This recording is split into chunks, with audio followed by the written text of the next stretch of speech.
Members, I was thinking as we plan to start, we would better occupy the inner seats and leave the rest for the people coming late, so that we feel we feel together, other than the other people sitting the other side like this and that.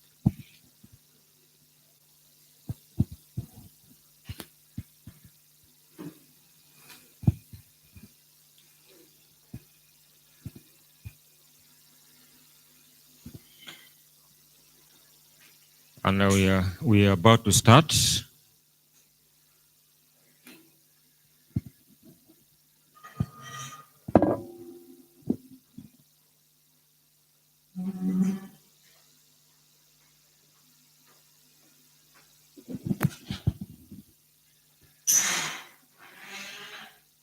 Come wa ye ni en pero no kita kia huni ye kan.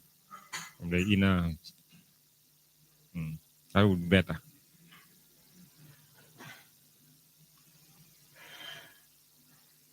I know some of us like going outside to receive calls. I'm one of them. But for now, I think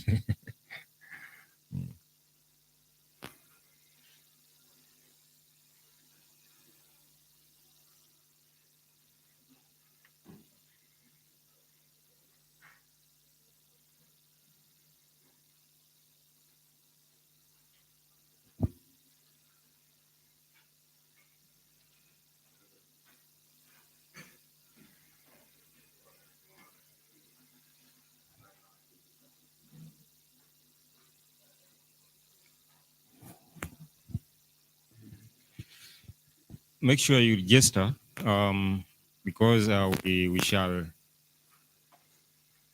send that list away somewhere to support our stay here. So it is good to register early enough.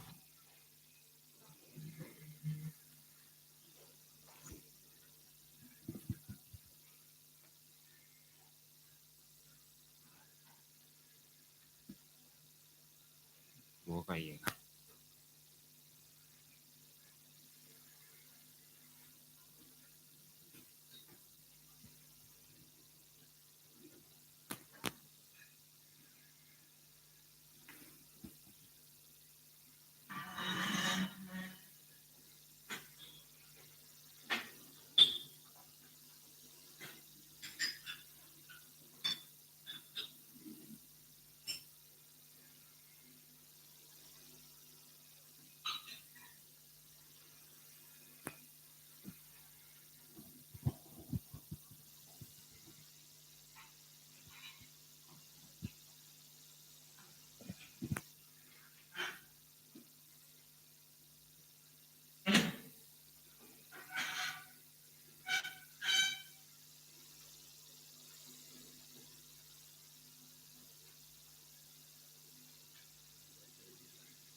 Kita tema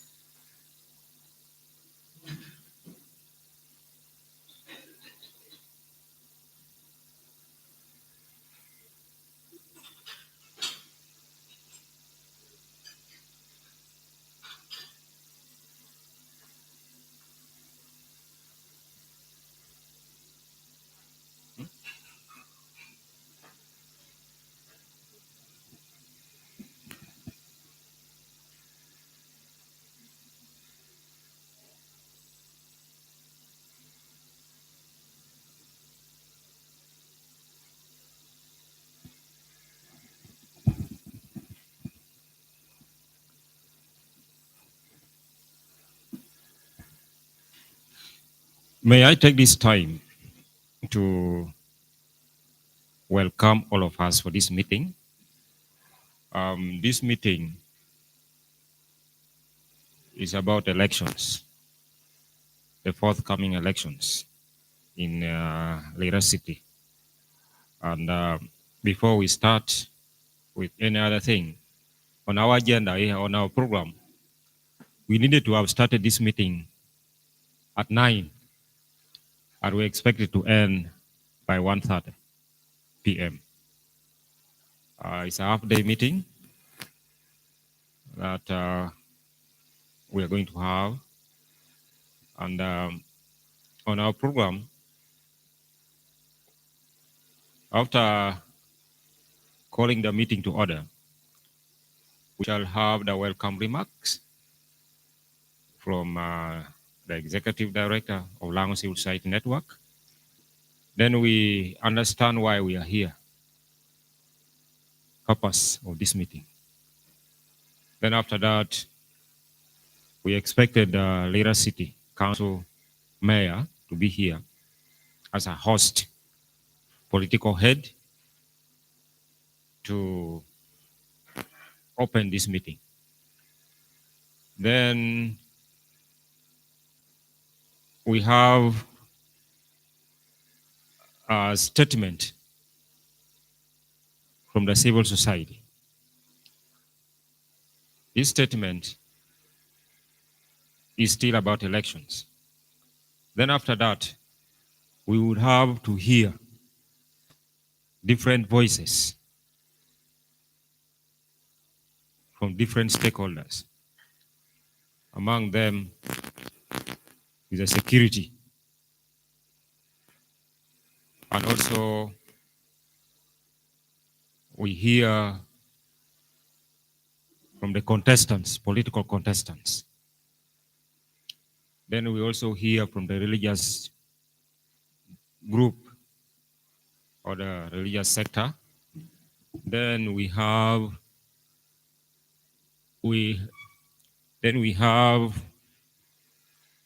from the cultural leadership.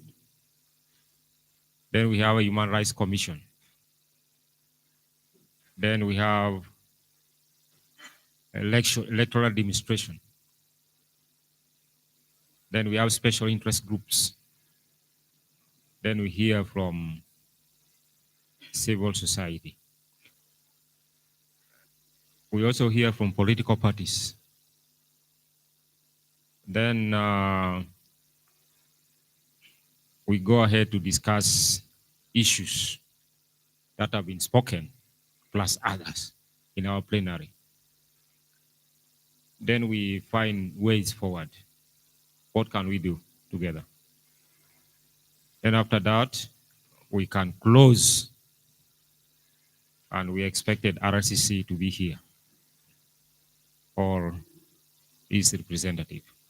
Actually, we expect 3 of them, the one of city, the main one, and the city west and city east. Then we close and we go for lunch. And we shall give time for media to engage with different people here. We who are here, any one of you can engage with the media. So we also have the media personalities here. So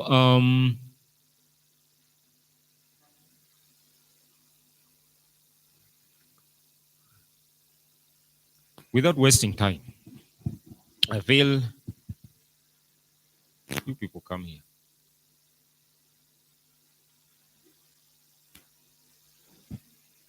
You come here.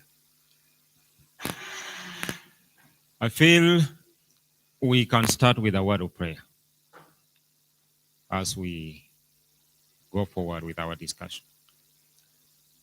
And I think it is better when we have a religious leader here. We cannot call another person. I'm going to invite the father to lead us in a short opening prayer. You're welcome, sir.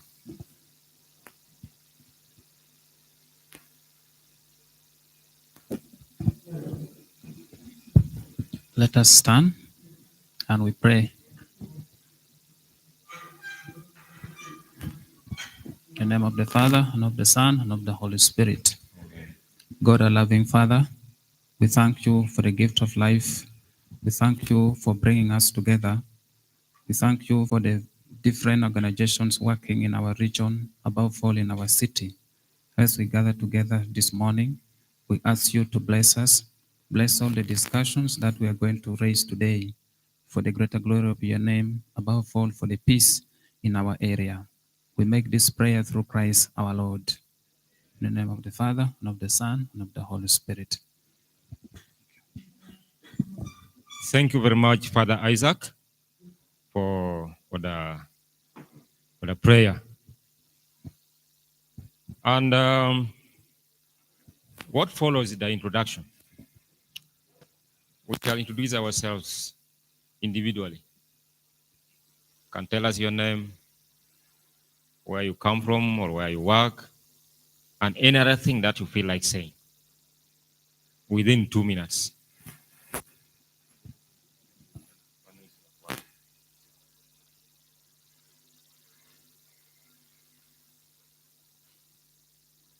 Check.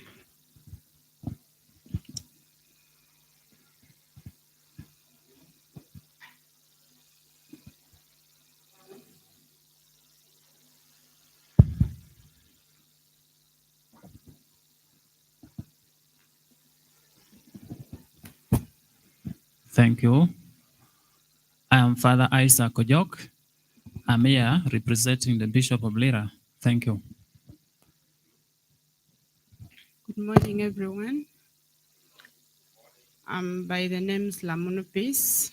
I'm representing Concerned Parents Association Lira. Thank you.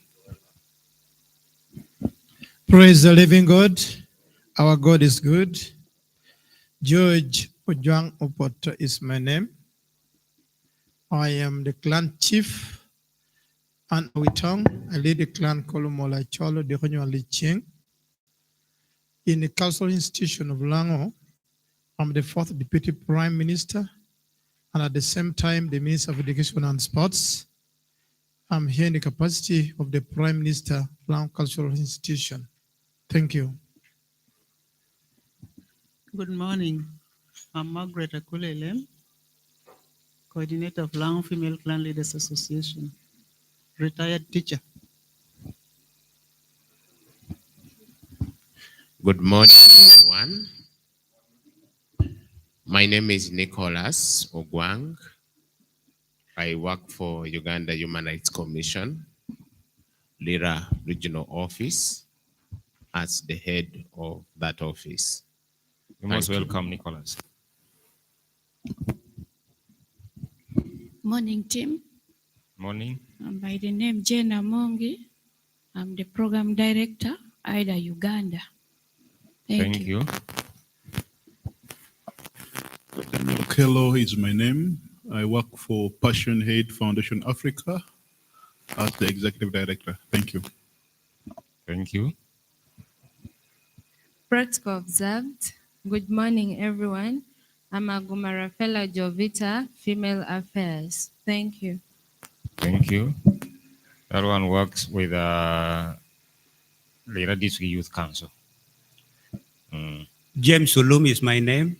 I work for Equal Compassion Foundation. We are here in Lira City. Thank you, James. Good morning, everyone. I am called Agnes Agilo. I work for Plavio, Uganda. You're all most welcome. Thank you very much. Good morning, everyone. Good morning. My name is Moses Mawa. I represent a national unity platform as a sub-regional coordinator. Thank you. Thank you. Good morning, everyone. My name is Immaculate Acheng. I work with FAPAD, Facilitation for Peace and Development as research assistant. Thank you. Thank you, our partner. Good morning. Victoria Cow is my name. Last one. Thank you. Good morning, everyone. I'm called Sharon Atino, working for Lango Civil Society Network. Thank you, and you're most welcome. You're welcome. Steward Boa has just arrived.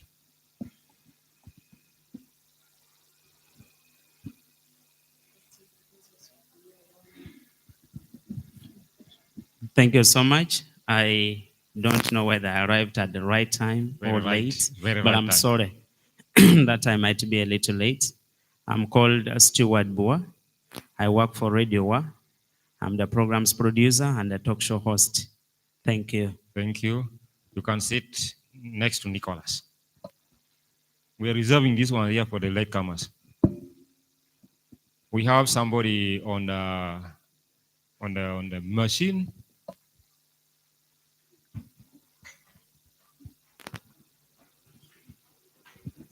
Good morning. Good morning. My name is Julius Chen. I'm the correspondent for NTV for Lango Sub-region. Thank you. Thank you, Julius. And finally, my name is Achar James. I work for Lango Civil Society Network as their manager. And I'm here to moderate this program until we finish it. And without wasting time, next on our program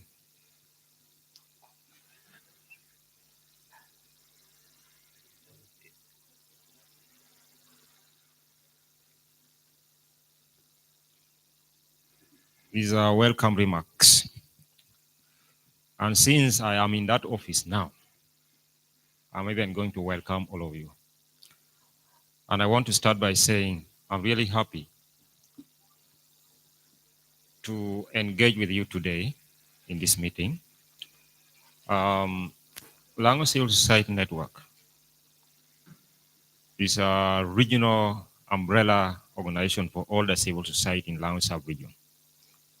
And we have well over 100 members registered. And our scope is on human rights, governance, and democracy, including gender oversight.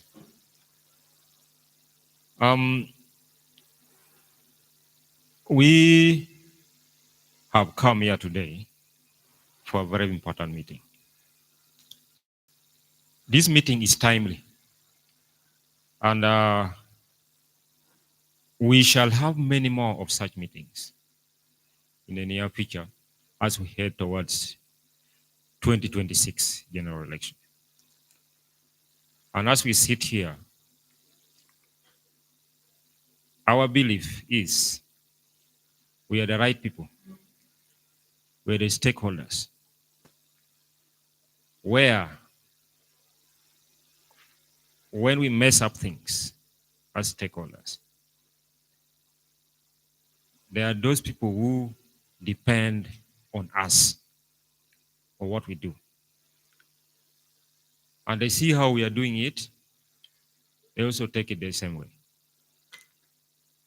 So this meeting is a meeting on peaceful elections of 2026. We are looking at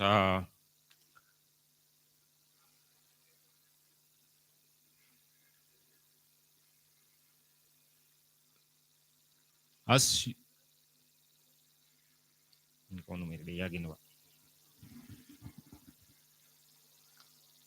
so we are coming together as Lira city stakeholders to engage on peaceful election of 2026. We are aware that Uganda has organized elections, presidential elections, there is parliamentary elections, local government election, local council, then special interest groups. And the process is already on. As you have seen the program from the Electoral Commission. Unfortunately, we are still waiting for the Electoral Commission to come here. And our major interests, the objectives. Go to the objectives.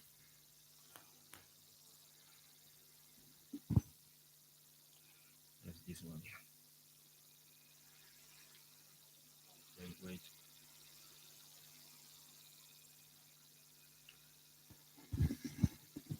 we are looking at these two aspects here. We want to strengthen the democratic norms, norms and respect for human rights in Lira City and Lao sub-region during the 2026 general elections and beyond. We're not ending at 2026 when people vote. What about after the elections? What about the next election cycle? Then we want to develop strategies that we can use to prevent future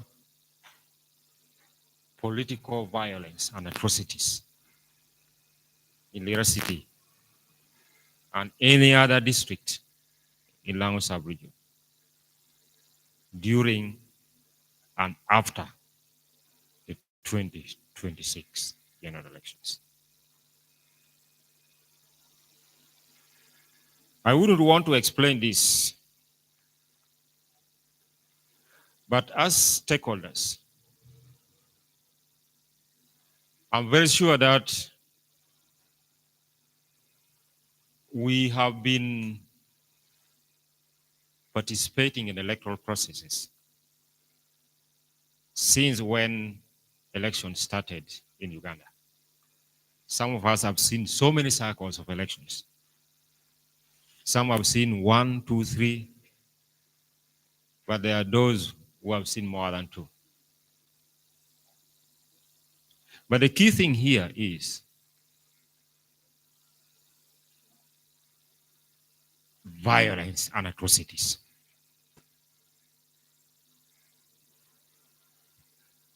Which is a key aspect of elections. So as stakeholders, we join together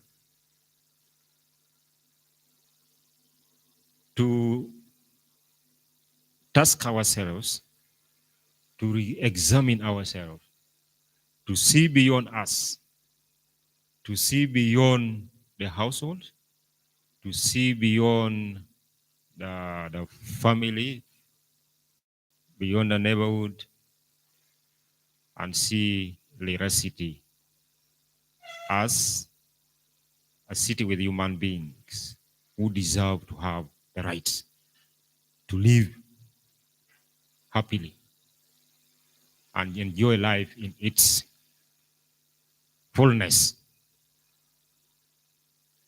So as we sit here, Lango Civil Society would wish to engage you in full participation, to speak out about issues that we know right from the previous electoral processes coming to the current electoral processes. And we see, can we keep, the question is, can we keep it like that? Or there is something we can do? Me as a civil society, is there something I can do? What about the cultural leadership? What about the religious leadership? What about the human rights groups? Our Human Rights Commission here. What about the contestants themselves? What about the voters? What about the political parties? So this tells us we have something that we can do to avert the trends that we witness, we have experienced, and give a check on it. So ladies and gentlemen, I want to take this time on behalf of Lango Civil Society Network to say we are here to dialogue, we are here to talk, we're here to commit ourselves to what we can do as stakeholders to have a peaceful 2026 general elections. We shall take the credit, you will take the credit when by the end of election of 2026, we come to hear this has been the most peaceful election ever in Lira City. And if it happens, we take the credit together as stakeholders. So this tells us that there's something we can do. There's something we can do. And this thing starts with you, who is seated here. Start with me, who is standing here to talk about elections. And I want to encourage that when we leave here, after it all, we take ourselves as a tool ready to change one person, ready to change two people, ready to change three, ready to change 10, ready to change 100. Who will appreciate the element of peaceful electoral processes. So, ladies and gentlemen, thank you for coming, and I wish all of us a very successful discussion and deliberation on peaceful election. Thank you very much.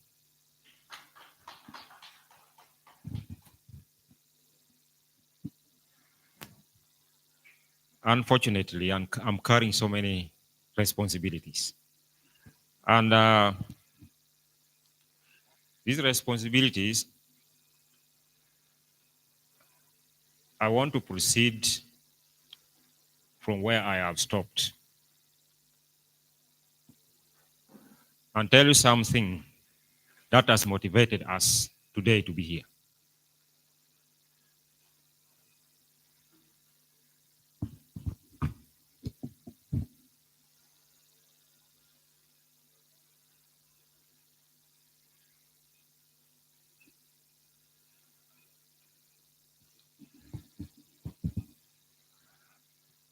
My friend, my colleague,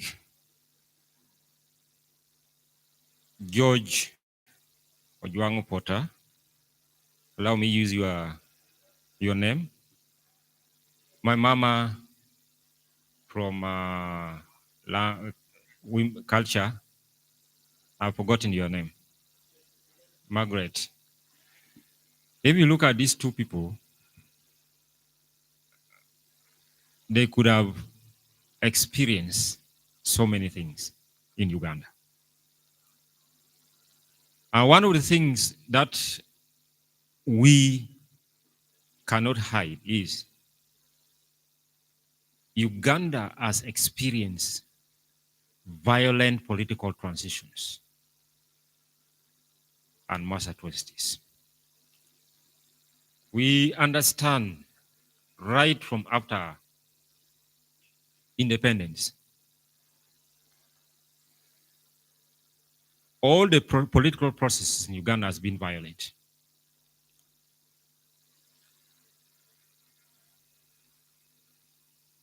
The government of that came after independence was overthrown in 1971. That was violence.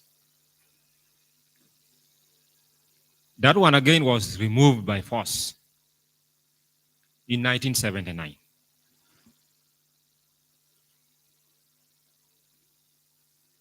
Because of electoral issues, some group was not satisfied and felt it was necessary to get rid of that government. And it had succeeded in 1986. But before they came in, there was another violent removal of government in 1985. Then came the 1986 government, which is still in power up to now. And when you reflect on this, you ask yourself, why has it been happening like that? This dissatisfaction starts with one person, then it goes to two people, And the number of people involved increased with time. But what happened there is there are people who could not have even known what has happened, who might have not taken part in any way in this process. They become heavily affected. A key category is the children. Another key category is the women. Because if you assess the number of people, the armed one, those who are involved in those kind of violent acts of overtaking government, the majority were men, which means the women part remained in the civilian section. And they became the target. Actually, they become the victims of the circumstances. Now, if we look at electoral violence has been a serial occurrence in Uganda. And in 2016 elections, according to Electoral Observers Network in Uganda, there's so many numerous cases that were documented, including intimidation, violence between rival parties, and so many others. And many of them went to court. Court cases were heard, some lost, some succeeded. And with this, even those who succeeded had the pain. By the time they were going, they were already affected. Those who lost continued to have that pain thereafter. All this came because of the violence. And in 2021, Human Rights Watch reported that the weeks that were leading to the election day, there were so many issues of violence and human rights abuses. And these abuses include killings, people were arrested brutally, people were beaten, journalists were tortured, opposition leaders were arrested. There were disruption of rallies and the shutdown of internet. Even that shutdown of the internet alone is violent. It affected people. People think violence only when you are beaten or that. No. Some of these are silent violence on people of Uganda. Now, we even witness clashes between security forces and political leadership, those who were contesting and that. Posters were torn away. Some were burned. And youth were majorly used in these violent electoral processes. They were engaged.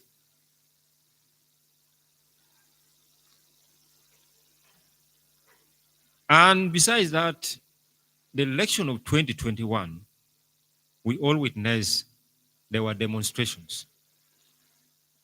These are key issues of violence.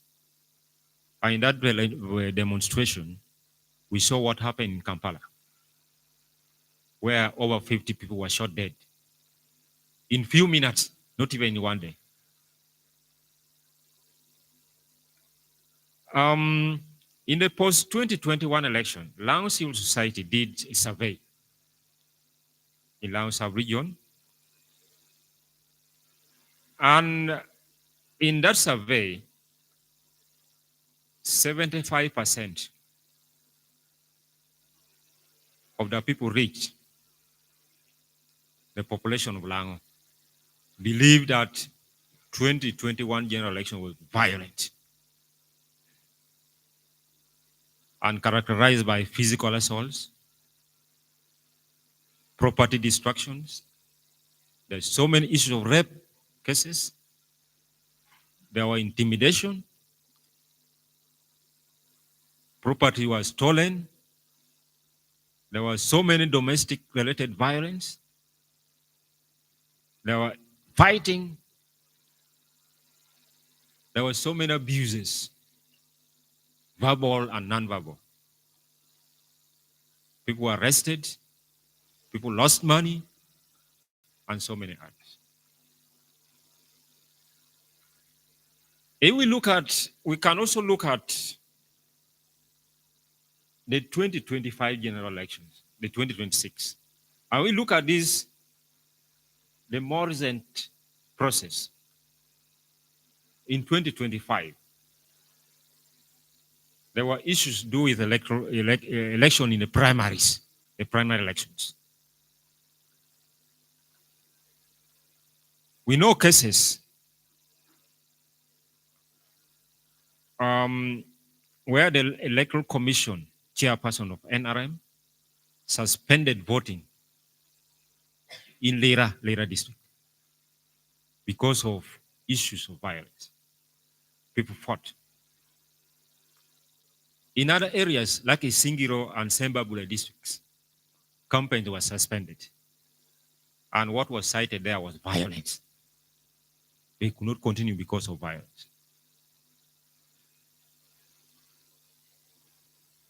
Given these current dynamics, we still believe that this repression and violence that transpired in 2021 general election may reoccur in 2026. Because people have not forgotten. People are almost taking this as a normal thing. Therefore, there is this need for immediate intervention. And I think this is the reason we are here. Something must be done to reduce the threats of large-scale violence, and there is need for longer-term efforts to address the underlying mass atrocity risks in Uganda through money in conflicts by non-violent means, ensuring that the 2026 general elections are free, fair, and credible, and addressing the underlying grievances.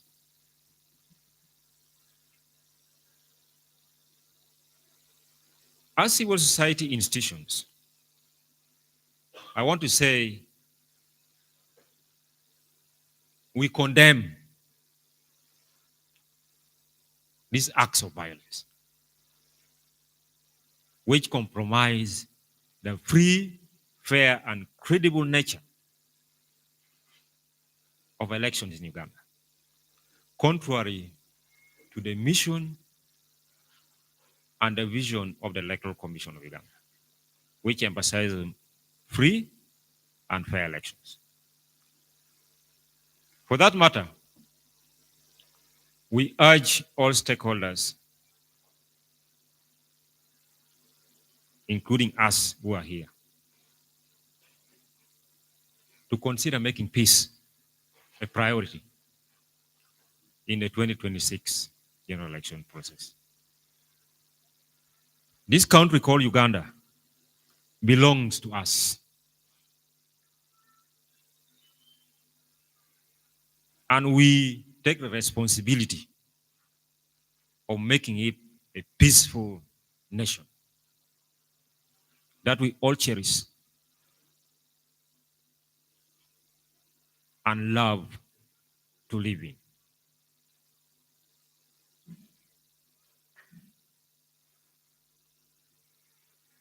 Lango Civil Society appreciates you who have worked so hard so far to maintain peace in this electoral process. We have had some presidential candidates who came to Lira City. And so far, no serious, violent. Afanda, you're welcome. Thank you for joining us.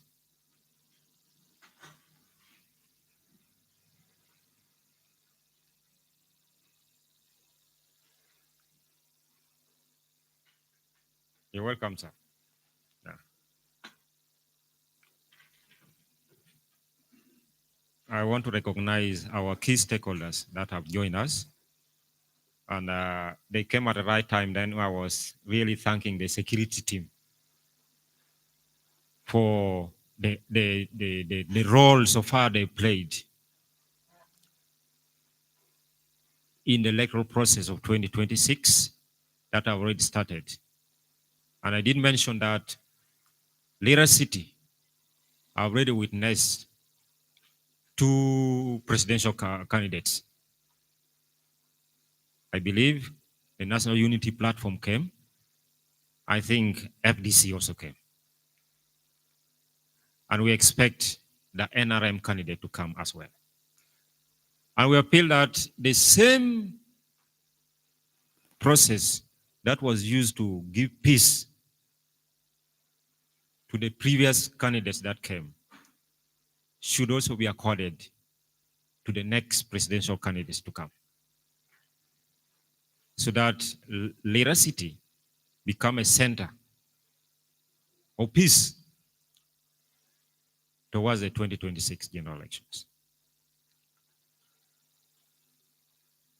From the DPC, you came in when we already started, and I was giving the background and a statement from the civil society. But key on this is that records from the previous elections show that there have been elements of violence, which civil society organizations working in Lira City stand here today to condemn that.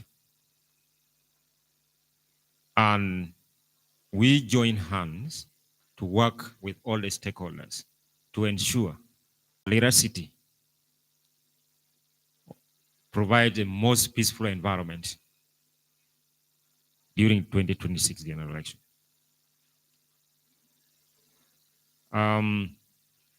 Our people of Lango, of Lira City, yearn for peace, and I want to live in peace as they participate in 2026 general elections. I wouldn't want to take a lot of time. We are still on schedule, and our discussion will proceed. The purpose here for us to give our different voices about what we feel the process for 2026 generation should be like in Lira City. If we do that, and other districts, other regions learn from us, that will be the most important gift we would have given to the people of Uganda. So I thank all of you for coming. I thank all of you for being part of this important meeting. Thank you very much. Maybe before I invite the next speaker, I want to give this time for this great gentleman to say hi to us. Good morning, members. It was not our intention to come at this time. We arrived here at 8. We found the hall closed. And you know the season we are in, we had to first rush and secure candidates who are going for campaigns. This is why we have decided to come back. I'm Senior Superintendent of Police, Apollo Changungu. I'm the District Police Commander, Lira State Central. Thanks so much. Thank you so much, the organizers of this dialogue. I'm by names of Superintendent of Police Ben Nwamanya Kashumbusha. I'm the DPC Lira West City. Thank you so much. Thank you so much. We're really sorry for keeping you early and you went back. We were here late at around 9. So that means you came a little bit earlier than us. But we are still on track. We still believe our meeting will end on schedule. Now, I take this time. I know all of us have something to say here. We had an assurance from the Electoral Commission that he would be present, and maybe the kind of engagement that the DPC had could have taken him also out. But we still expect him to come. Anytime he comes, we shall give him time to talk to us. We already have representative of the security. We already have religious people. We have political parties. We have the cultural leadership here. And we have the Human Rights Commission and civil society. I will start from the cultural institution.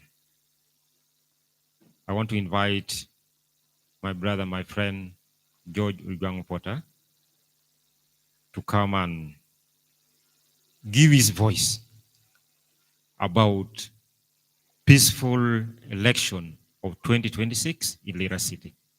What he feels, what he has experienced, what he thinks should be the best way forward to have a peaceful election of 2026. Sir, you're welcome.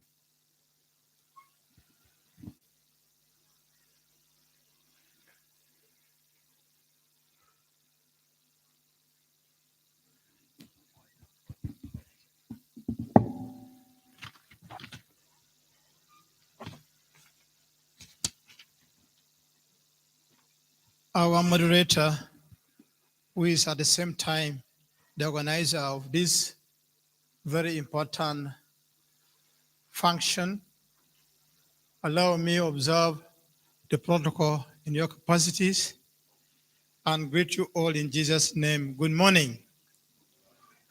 Praise the living God. Our God is good and all the time. Thank you so much. For those who came a little late, George Ojwang Opota is my name. I am an Awitong. Awitong is a cultural leader in Lango sub-region here. I lead a clan called Omola Chol Odihonyo Ching. I'm as well a leader in the cultural institution. I'm the 4th Deputy Prime Minister for Lango Cultural Institution, and as well serving as the Minister of Education and Sports, Lango Cultural Institution. And I am here representing our Prime Minister, who could not be here himself.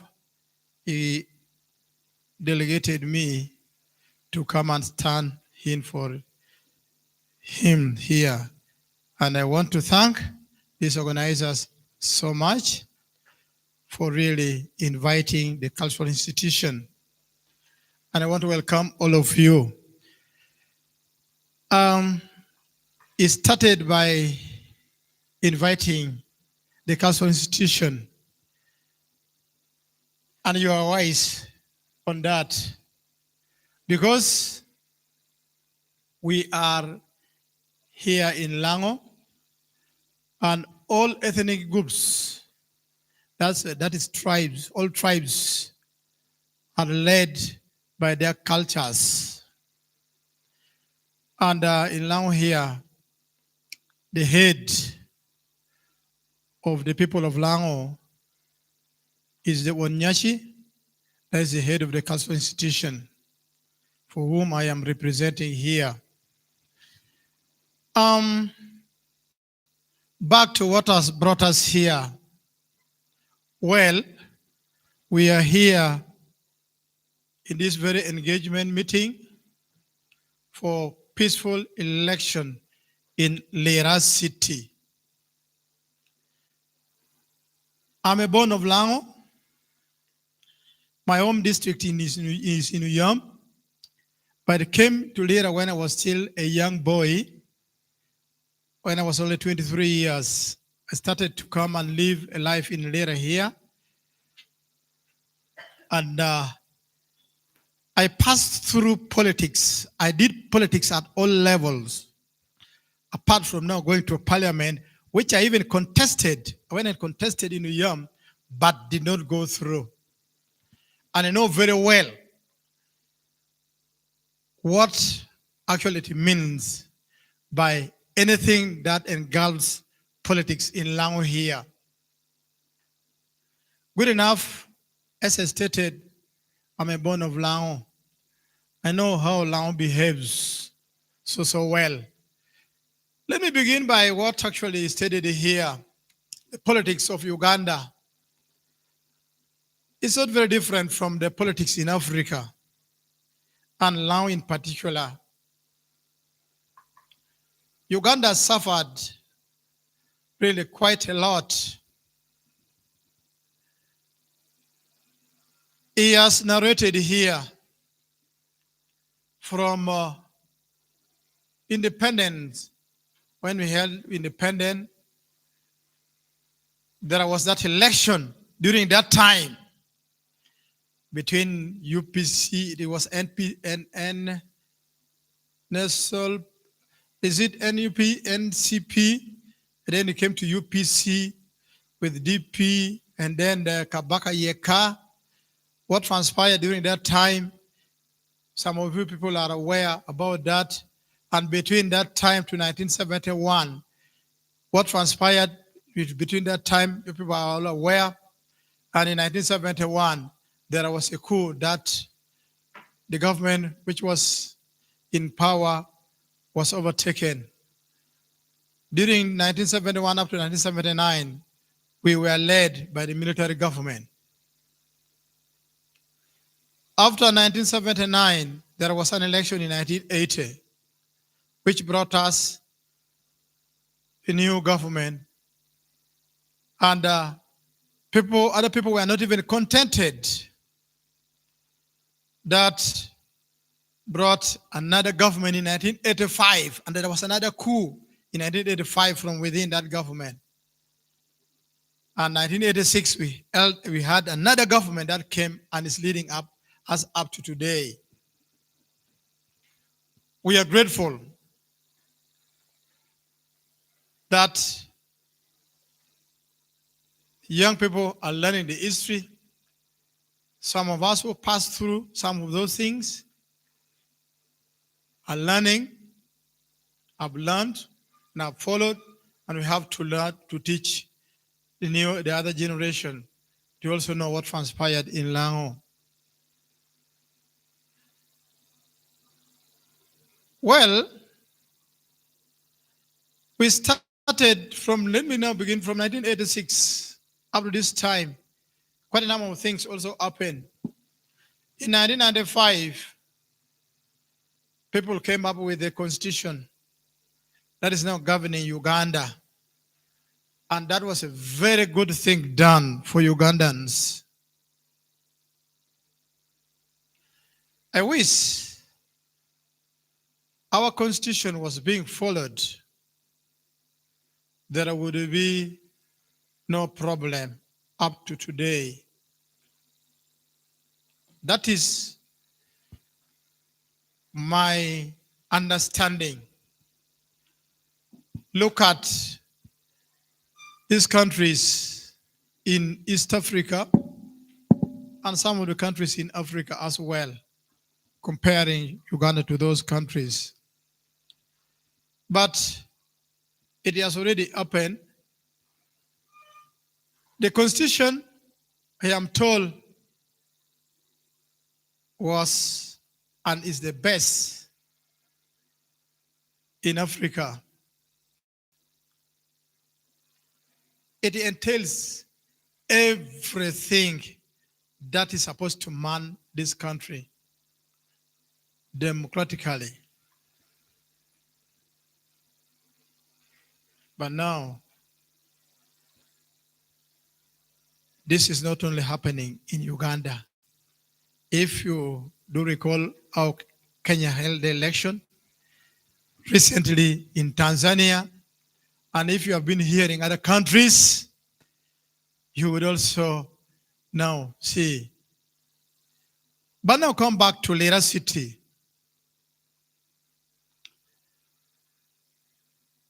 The Lao community are a very difficult people. Allow me to say that. Lao Bonne Kengi, one of the two DPCs, sometimes as a custodian of culture, I would save a bit, but you will not be locked out completely. You see, in Lao here, when something is being done by a person, even if that person is doing the right thing at the right time, in the right place, but the person that is doing that thing is not a person on your side, you'll never appreciate that person. Allah would say, like I'm called Juang George, or Juan Juani, Emio Juang. Emio Juang. Allow me quote a Catholic priest was preaching at a funeral somewhere in Nabisu. I saw from the TikTok. He was saying, in Lango here, there are three things that will take Lango to hell. Was talking of politics, he talked of culture, he talked of religion. By the way, I don't think there is not any other person here who would want to go to heaven after leaving this world. But how we are handling ourselves, that Reverend Father talked about. Because, leave alone politics, in religion, I am an Anglican. Even in the Anglican church, people are even divided so much. And that is very true. Come to the culture. I'm a cultural leader. We had two paramount chiefs. And now cannot come together to recognize the government already has recognized one and is going by that. And these people are not satisfied with, and they would, because a mere, like at the moment, the paramount chief of Lango is engineer Dr. Michael Odonokune. He's a tiny young man. Huh? Odohani, a mere Odoho. Now you look at these Lao people. If they are not a party to that, they would come to criticize. Now you look at that. But our generation should come and replace us. I told you, I came here when I was only 23 years. That was in 1988. I am now 61 years old here in Lira City. Started from RC1 at that time. LC2 was a chairperson for 8 years.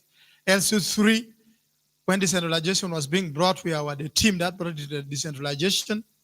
He was even talking that our DPC of City West is here.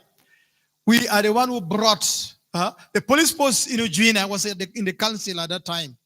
We recommended, we hired somebody's house there, and we were made even to pay that house because somebody was actually, a suspect was arrested, taken to that place. People went, wanted to remove that person, fought with the police, and they burned the house in Uganda here. Fortunately, it was for the chairperson at that time. And we managed to handle the matter amicably. look at how Lango is. Huh? Look at how Lango is. Come to politics. What actually is in Lango? We went to State House with the president. Our paramount chief had a long list presenting to we presented to the president the issues in Lango here, requesting the president to handle the issues in Lango so that Lango is at par with other regions and other ethnic groups.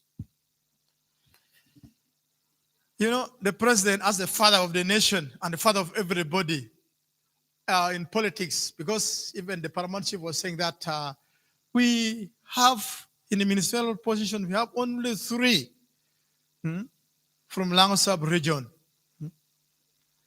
The president was saying that, you know, in Lango, you have very powerful young 2 girls. 2 powerful young girls. That is Honorable Betty Amoy and Honorable Dr. Janet, Dr.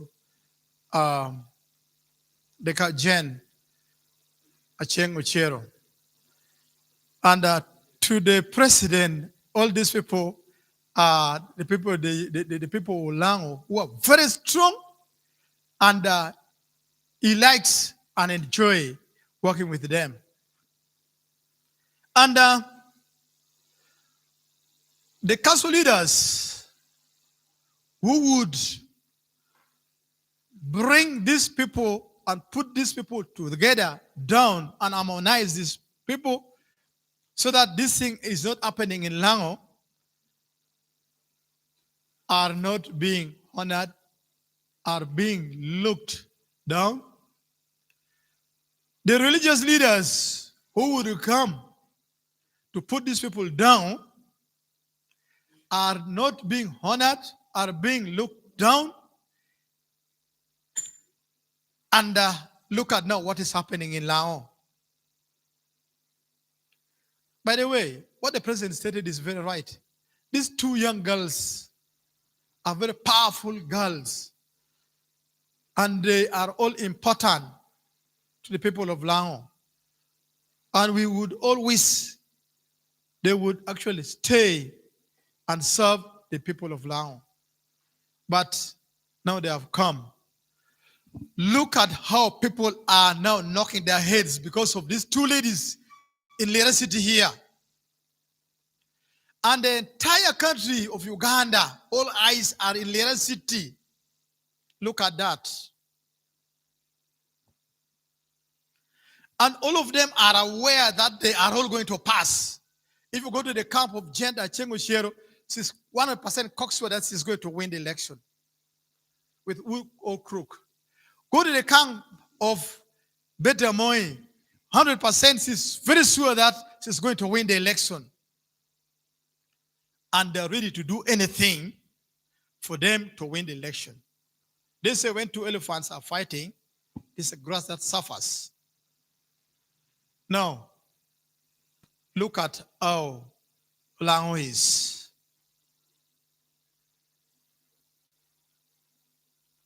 Well, it is our prayer that, 1, the democracy should be made to play to its cause. It should be at work. But then, the actors in this should know how to play politics. I have not, and I will not attend any of their rallies. I will not do that. I stay in Blue Corner there. I was even telling people yesterday there that people were close to 10,000 in one rally of a candidate there. And when it came to time for distributing money, each person was being given 4,000 shillings. And it reached a time when people started fighting. And quite a number of people were hurt in that. We are praying to God. If it continues the same way, we may even lose lives. Now you look at this. You don't know God's will for a person. When I was growing up, a young man from a rural setting, brought up to this moment, my father brought me up with other community members, and here I am serving the community of Lango and Uganda as whole. A person who might have been a victim, what would have that person do if that person remained alive? I now go to what should we now do so that we have a peaceful election in Lango here? I have talked of democracy. People should observe the rule of law. People should be law abiding. In this country of ours, in this city of ours, the city of Lira, people should respect human rights. People should respect our constitution, the constitution of Uganda. If that is done, I think we shall at least move a little forward. We shall move a little forward. Number two, there should be a role play. Allow people to do their role diligently. And in pursuing, in doing your role, you should be impartial. Don't take side in executing your role. Let me begin by media. I don't know. Media is a fourth arm of government. The media team who are here. I don't know whether this thing is also happening elsewhere. Yesterday, when Human Rights organized a dialogue meeting in Grace's Palace, the issue was discussed about the media. I didn't get time even to say something about it because of lack of time. There was one journalist who was beaten in one of the campaigns.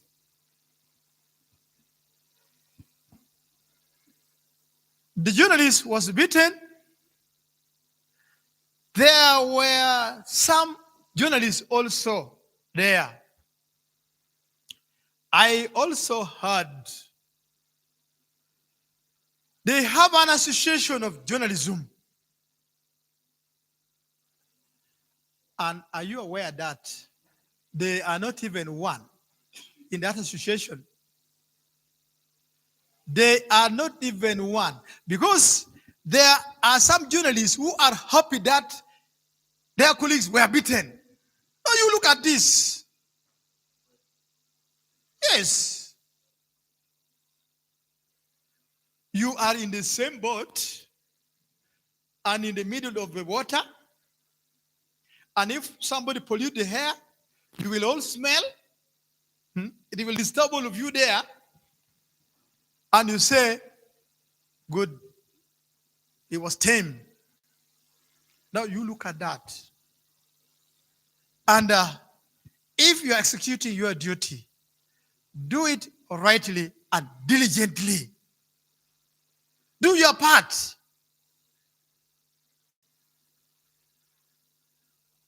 The security personnel, you are here. I am very happy with you people, for sure.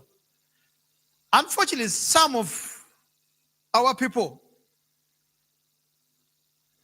when they are also down there, they don't do the right thing. But don't hesitate to do the right thing at the right time and in the right place. Because we want order, law and order for everything. We want peaceful election in Lango here. We don't want violence. Good enough. The senior officer of the prison yesterday was saying that he has started receiving his guests in his guest house. In prison. Yes. If you're not doing the right thing, you should be isolated, taken and placed where you can be.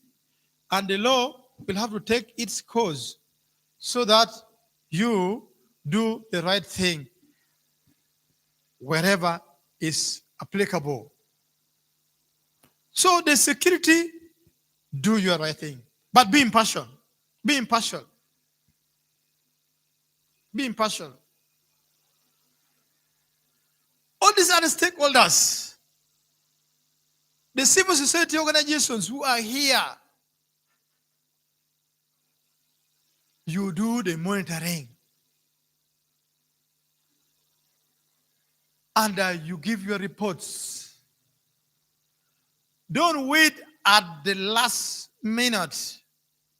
When you see or you hear something that needs action, be proactive.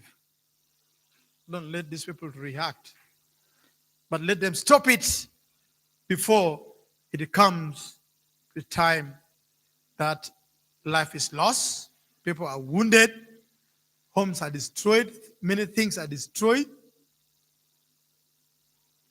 It will not help us.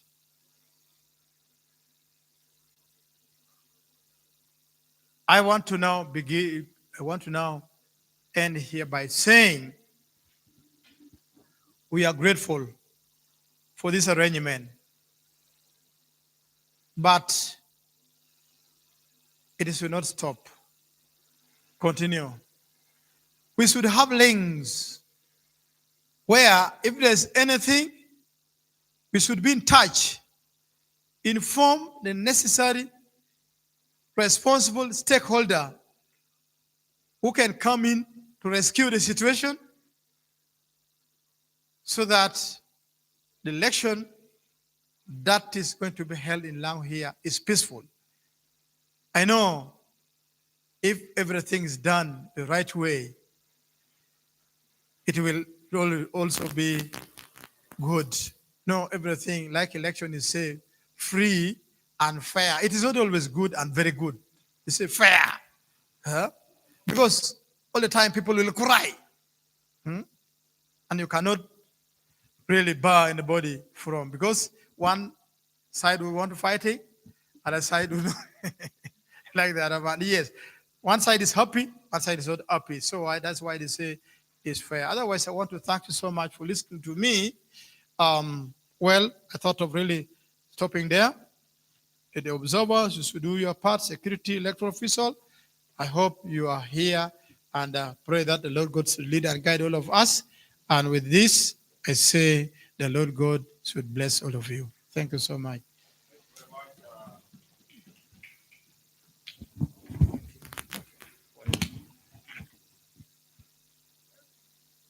I want to appreciate the cultural leadership for his words to us. You know, when elders speak, everybody listens. He gave us a very good historical background of violence. He has hinted on the behavior, the character of the people of Lango, who do not want to associate with something if it doesn't favor him or her, which is not right. Sometimes we need to be accommodative, take into consideration that we all cannot be the same. But for the matter that concerns Lango, that creates tension, we should prioritize peace. I think that is what he was talking about. So this takes us to election that if we polarize ourselves along lines of political parties, political candidates, then they keep on fighting each other, it is us who lose. So it favors dialogue in the process. Thank you very much, George, for that. I want to go to Uganda Human Rights Commission to also talk to us about the issues, what Human Rights Commission thinks about the forthcoming elections in Lira City, what has been their experience, and what could be their expectation in terms of peaceful elections. How do we go about that? So I want to welcome Nicholas to address us on the issue of peaceful elections 2026.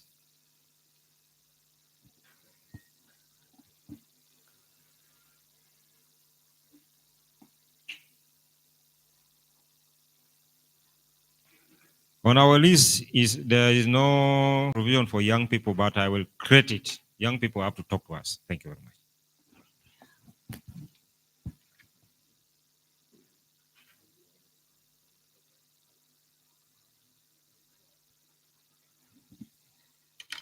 Thank you so much, the moderator. All protocol observed. Good afternoon, ladies and gentlemen. Good afternoon, ladies and gentlemen. I think, moderator, I want to thank you so much for giving me the opportunity to talk in this meeting. We also want to thank you for organizing this very important dialogue. I think the nature of business now requires that we need to talk and continue talking, but not talking without direction, but talking with a direction of peace in mind. And I think I want to once again thank the Lango Civil Society Network for this meeting. My name is Nicholas Ogwang. I head the office of the Uganda Human Rights Commission, the regional office in Lira. And our regional office is responsible for human rights promotion and protection of the rights of the people in the entire Lango sub-region. That means our geographical coverage is restricted to the districts within the sub-region of Lango. I'm sure that you know about the commission, but if I can just give a small highlight of the commission, it is a body established by the 1995 Constitution of the Republic of Uganda.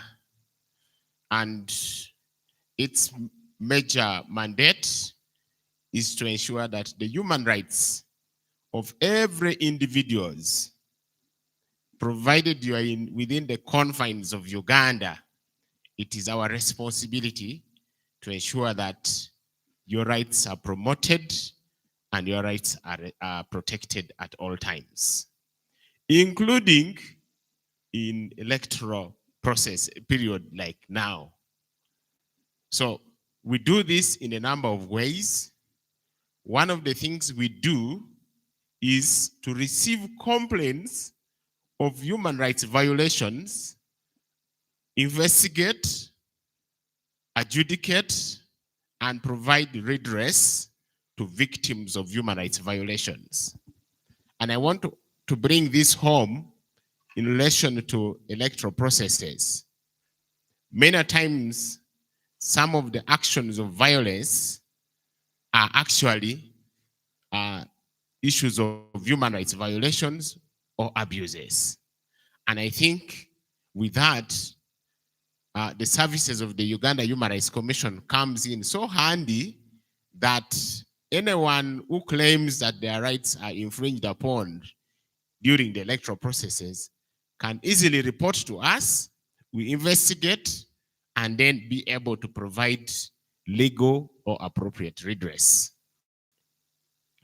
The other function that we do in execution of our mandate is to provide or to create awareness about human rights generally. And this we do in a number of ways. We engage in community meetings on different subject matters relating to human rights. We train stakeholders and actors in the human rights field. We engage in media campaigns on different human rights thematic areas. And then we do other things which are aimed at empowering or informing people about their rights, duties, and responsibilities as citizens. But in relation to election, the Constitution gives us the mandate to spearhead the conduct of civic education in this country. And I want to let this meeting know that as a commission, we have been doing this, supported by civil society organizations in many ways. But one of the biggest challenges that civic education that Uganda faces in the implementation of civic education is that we have no policy in place to facilitate the implementation of civic education in the country. I'm sure the civil society organizations here that have done civic education have done it their own way, in one way or the other. Different organizations do it in their own different way, the way they want to do it. And because of that, we don't see centralized support by government coming towards civic education because of the lack of, framework within which civic education should be implemented. Now, the commission took it upon itself, of course, working together with other civil society organizations, and drafted a policy to guide implementation of civic education in this country, so that we're all speaking the same thing, so that we are all doing it in the same manner, and so that we have a resource in terms of personality, but also in terms of, finances to enable deliver well-coordinated civic education that will help this country. The policy is undergoing administrative processes to have it reach cabinet and then approved by cabinet, because it has serious financial implications. Civic education is not a cheap venture. It is a very expensive venture, and therefore it is important that it should go through all the required processes, such that at the end of the day, we have a document that every stakeholder is willing to support and implement. Then the last activity that I would want to, the last function that I want to inform this meeting about, but also which is in line with the ongoing election, is that as a commission, we monitor government's compliance with international human rights standards. And these international human rights standards are standards which are contained in different human rights instruments that the country has ratified. Some of them have been domesticated in our laws, including standards relating to human rights standards relating to elections. So it is our responsibility to monitor these standards to see how government is complying with these standards across board, even during the times of elections, because the fact that we are going through election does not mean human rights should be suspended. In any case, the right to vote or the right to be elected is a human right. So it is important, therefore, that as a commission, we monitor to see that each and every process of election that is being undertaken is in tandem with the international human rights standards as ratified by government of Uganda. So in line with the monitoring functions of the commission, we have monitored, since 1995, we have monitored all the elections that have been conducted in this country, and we have provided different reports. And I want to associate myself with the submission that was made by the moderator that we have had, history of some violence, especially in relation to the past elections. The one of 2021 was very outstanding. Was very outstanding. But I also want to note here that under the ongoing electoral processes, the commission has been able to monitor a number of activities that have already taken place, and we shall continue to monitor those that are yet to be undertaken by the different stakeholders in the process. But what I want to note is that about 1 week ago, about 2 weeks ago, on 11th and 12th of this month, that's about 2 weeks ago, we were here in this hotel looking at a report that was conducted by the Netherlands Institute for Multi-Party Democracy in Uganda. And in their report, they were trying to look at, in these ongoing elections, where are the possible hotspots of violence? Which districts present signs of potential violence under the ongoing elections? And in this sub-region, 3 districts came out, 3 administrative units came out strongly. Number 1 was Lira City. And it's not surprising that Lango Civil Society Network is also looking at Lira City today. That means that there are signs and symptoms that are indicating that if nothing much is done, then we may not avoid certain violent situations occurring under the current electoral processes. The other district that was named as hotspot in this region is Oyam. And then the 3rd district is Dokolo. The other district that has been named is Apache.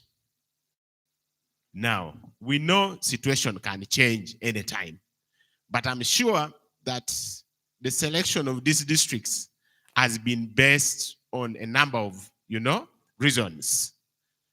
Some of the issues are already, have already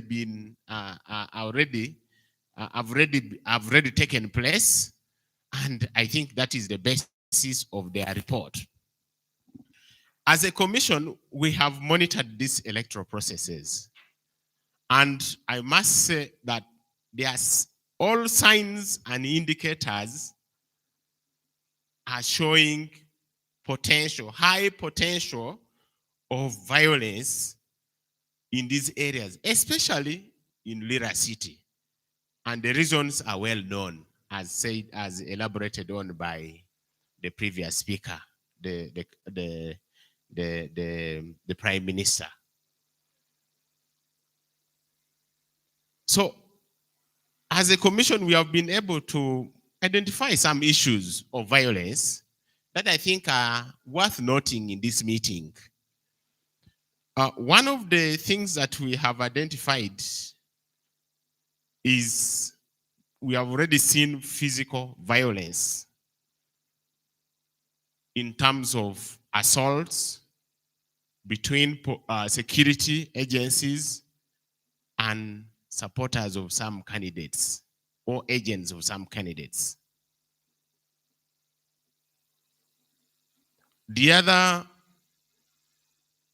issue of violence that we have seen and documented is that we have also seen physical assault on journalists. These are physical forms of violence. But we have also seen some forms of media violence taking place, especially in relation to what is described as hate speech. I believe we are all aware of a matter where one of the residents of this city is before court for allegedly speaking things on social media that are likely to tantamount to hate speech against the president of this country. It's still in court, yes. That's why what I'm saying. The other thing that we need to note about the media violence is that we have had scenarios where radio stations have been called and instructed, don't host this particular candidate on your radio station. That's an affront on media freedom, and that's some form of violence. The other that we need to note is that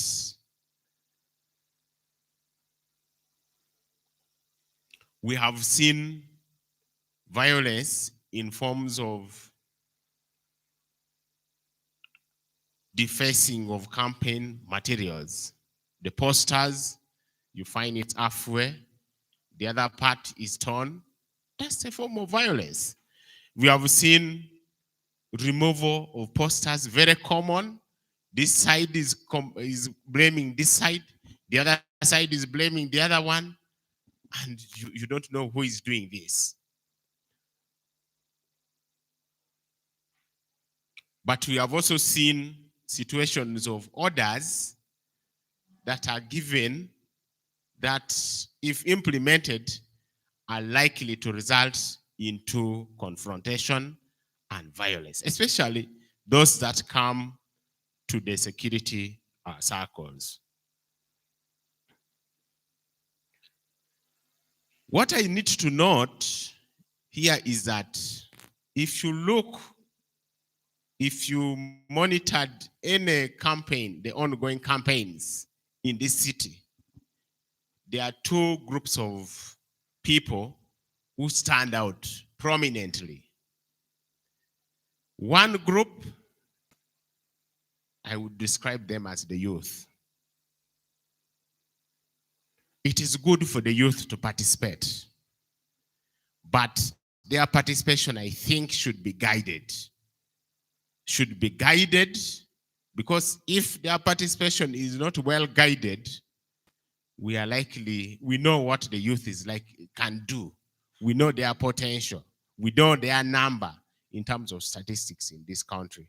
So I think the participation of youth needs to be guided carefully.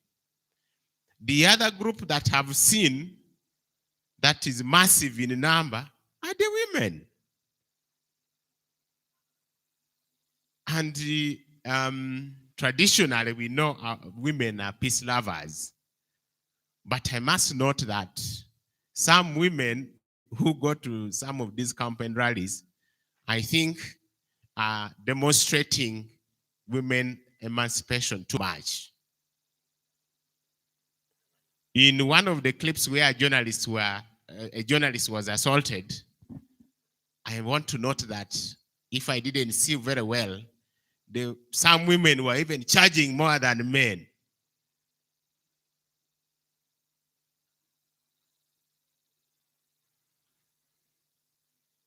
Somebody is saying it is true. Some women charged more than men.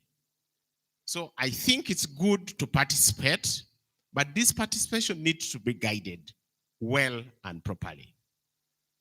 And to us, the commission, of course, there are so many things that can be done.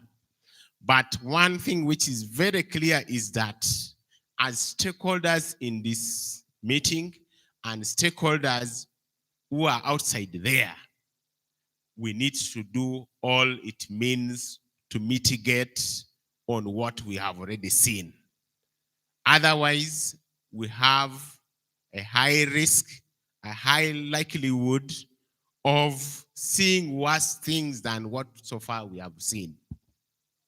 And as a commission, these are some of the things that we think we should consider, going forward. One is that I think we need to embrace the culture of dialogue all the time. We need to embrace it. Everyone needs to talk. Everyone needs to be concerned. Everyone needs to channel their voice around these issues. Two, I think our politics has changed a bit in that we no longer accommodate, the contrary views. We want the people who do not subscribe to our opinion to by force subscribe to it. And if they don't, then it's a problem. So I think we need the culture of tolerance. Everyone should know that we cannot, all of us here in this meeting, cannot be here and we speak the same language without any divergent view. It's not possible. So we need to respect divergent opinions and still be able to coexist. The other thing that I wish should be done, we need to strengthen the enforcement of laws and election guidelines by law enforcement officials without fear or favor. Because whatever you and I do, at the end of it all, accountability has to be given.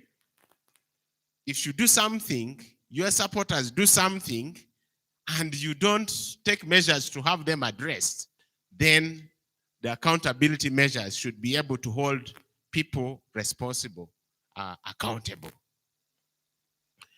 The other recommendation that I think we need to take seriously, we need to strengthen early warning detection and monitoring and reporting mechanisms for any potential, potential of violence.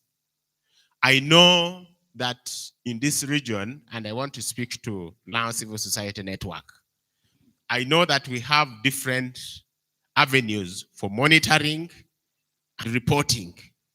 But I think this is when we need these mechanisms to be more effective in detecting, in reporting, and ensuring that actions are taken. And I would want, if possible, for us to have serious linkage with the security enforcement team, like the police, such that we are able to speak from one page. I'm sure that we have a network, a platform where all civil society actors in this region are. But that is civil society, and security is not part of it. But I think we need to find a middle ground where security gets to know what threatens peace, what threatens, human rights in real time for them to be able to take action. The other recommendation is that, and this has been elaborated on by the chief, we need every stakeholder to play their part.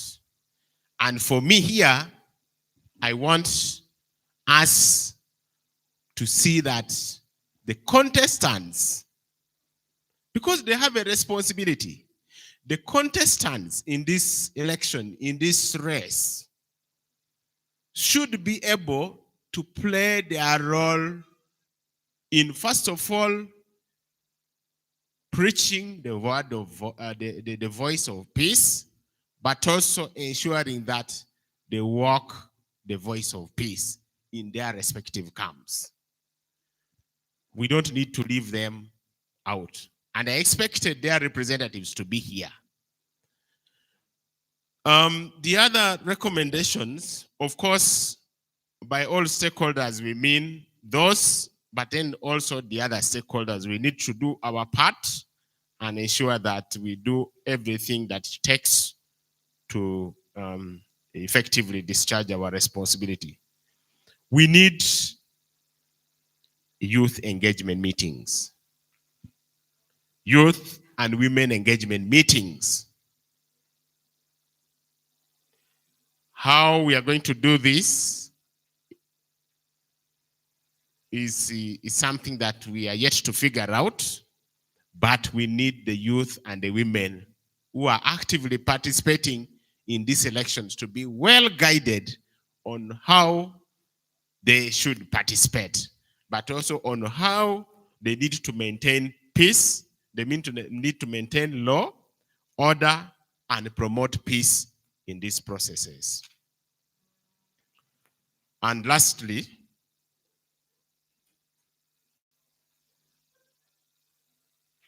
we need all stakeholders across all spectrum, cultural, religious, civil society, government, stakeholders to be peace ambassadors.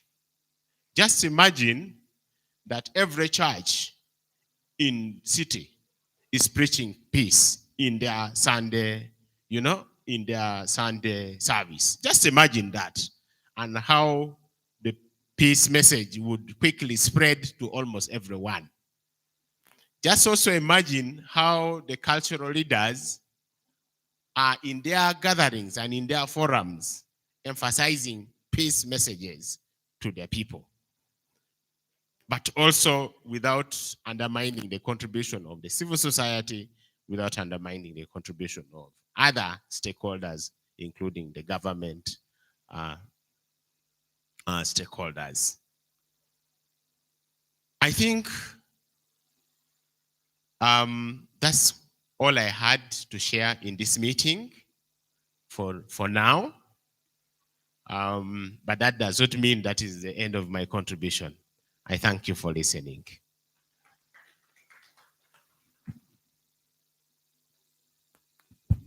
Thank you very much, Uganda Human Rights Commission.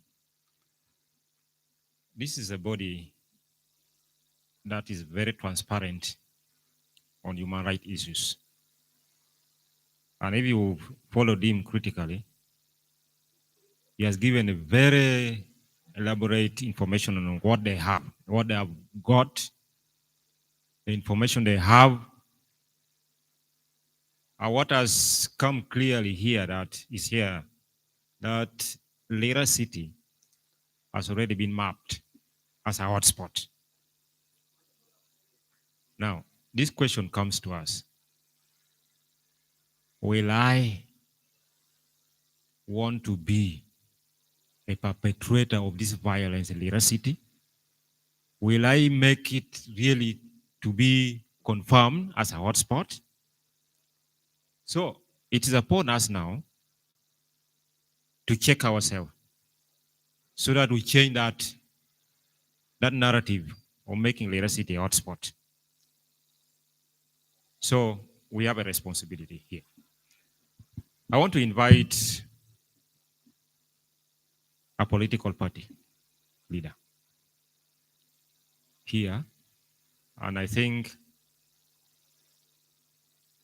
I wanted to reserve religious leaders and security last so that they speak to us as we close. I want to invite a political party representative, and I have here National Unity Platform. Moses Mawa, you're welcome.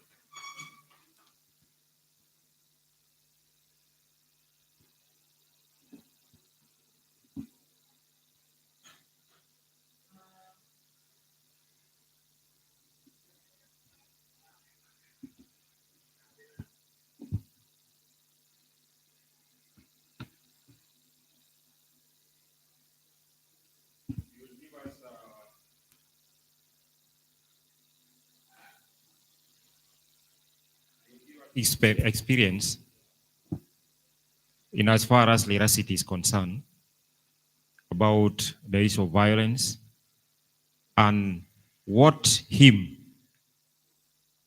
as a head of National Unity Platform think should be done to have a real peaceful electoral process in Lira City, and how him as National Unity Platform will work with everybody, including the security, to ensure that violence does not occur in Lira City. You're welcome.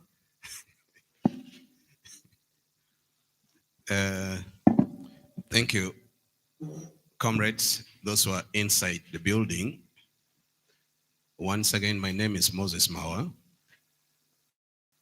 I am the Sub-Regional Coordinator, NUP, for Lango Sub-Region. Well, basically in this program, I didn't see NUP to be in the podium, but I have spot UPC. But nevertheless, as a political party, we are here to do what it takes to bring peace in this country. And all of us, we need peace in this general election. We don't want to experience what transpired in 2021 in this general election over 2026. I, as Moses Mawa, I condemn violence, but especially what type of violence that we are condemning. We need to analyze the type of the violence and what brought that violence in place. Basically, you mentioned that we have to dwell in the Lira City. So far in Lira City, we just experienced one type of violence on a media house personality.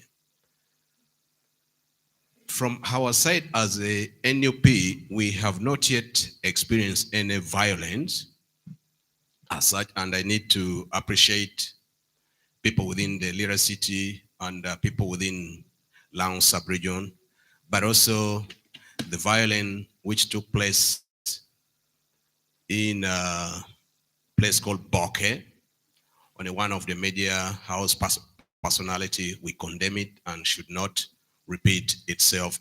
We call upon all the stakeholders that if we are moving out to do a campaign or to look for a vote, kindly try to call your followers before you go to rally.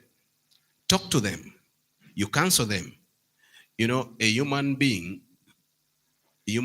are very dangerous animal in this world if you don't know. And if you don't handle them well, we can destroy this country by ourselves if we don't handle our followers, especially the young people.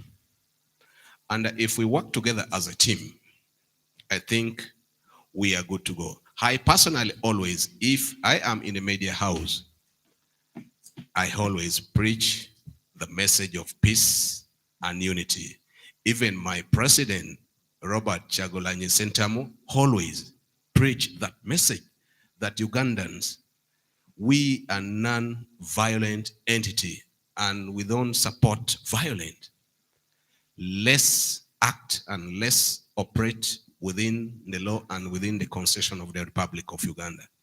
If we follow those instructions, I think we will be in a good position to build this country. You know, Uganda is bigger than us. We might think that I need Uganda more, but Uganda needs us more. And we need Uganda tomorrow. We need a better Uganda tomorrow. And all of us, we need a better Uganda for all of us, for all of our kids. Now, if we move violent, we are going to destroy our country, which is so bad.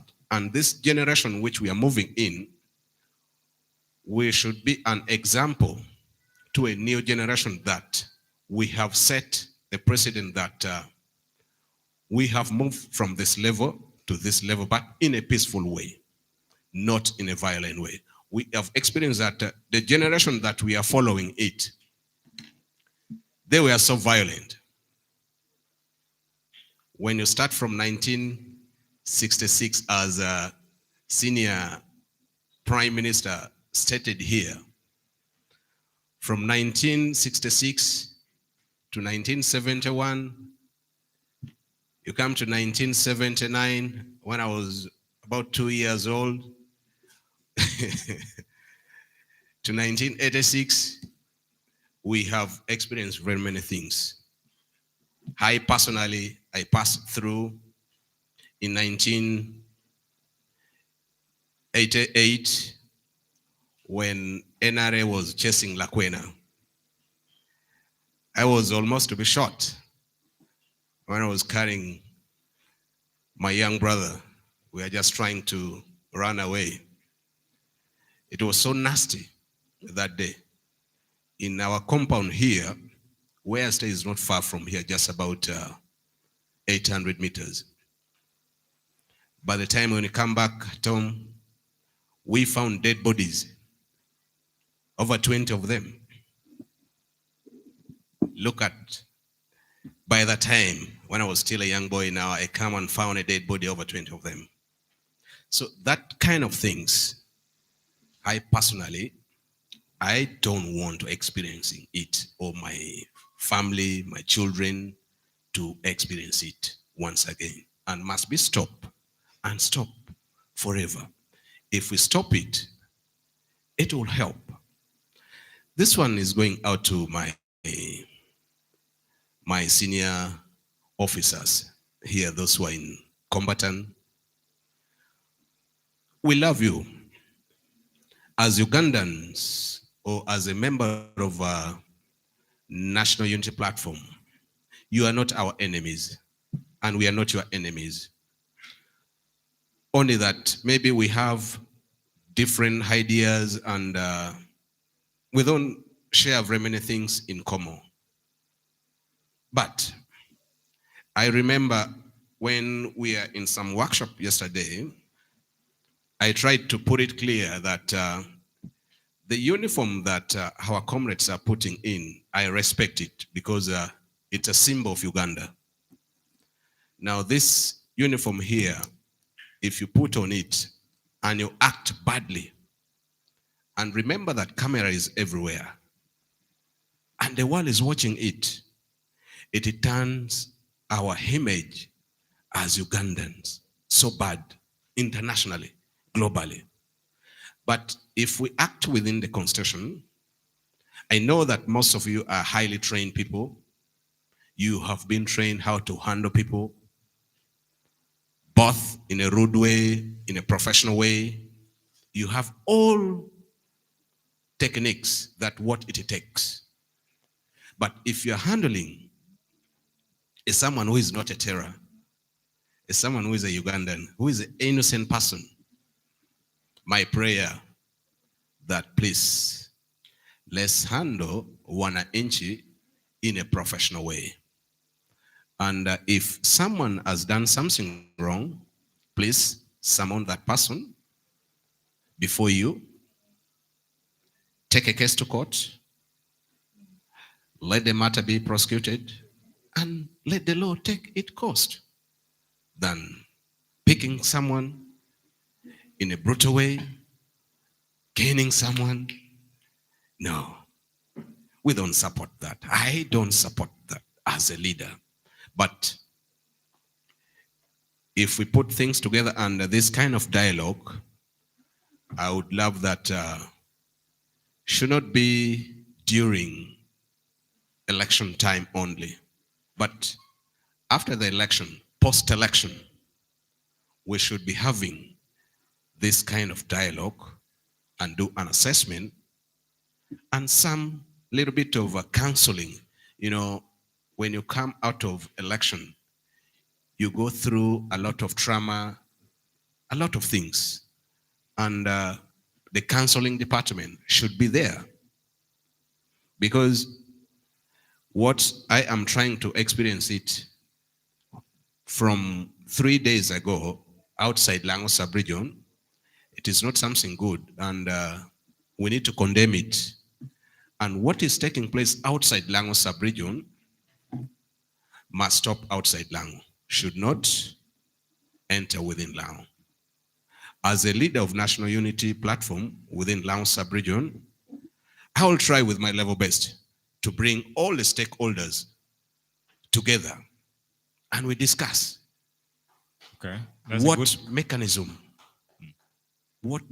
can we handle it, or how do we work together to bring peace? Where should not cross the boundary, where police should not cross the boundary, we have to put it on the table and we share it and we move together as a team. And also for your information, my president will be here next week in Lango sub-region. So we need police. Police also need us. We need all the stakeholders.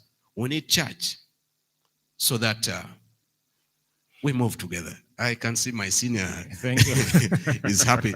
Please, ladies and gentlemen, I beg to stop here. I say this for God and my country. Thank you. Thank you, National Unity Platform.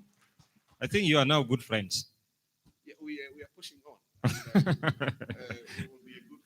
Okay. You're already friends. That has been a good remarks from National Unity Platform. What I've learned from him is that he's calling for dialogue. And most interestingly, post-election engagements. That is true. And I think me and Nicholas will have to work on this. Post-election period, what happens? So there are a lot of things to be done after that. We shall see a way of managing that process after that. Now I invite civil society representative. I want to give this platform to Passion Aid Foundation to give this analysis on the 2026 general elections and what it proposes to have a peaceful process in this regard. You're welcome.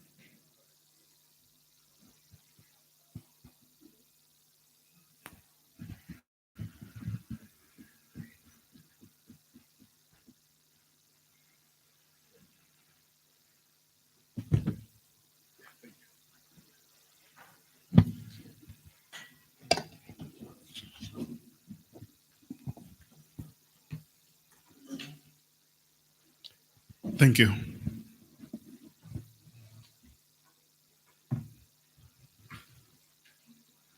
The DPCs, the clan leaders in the house,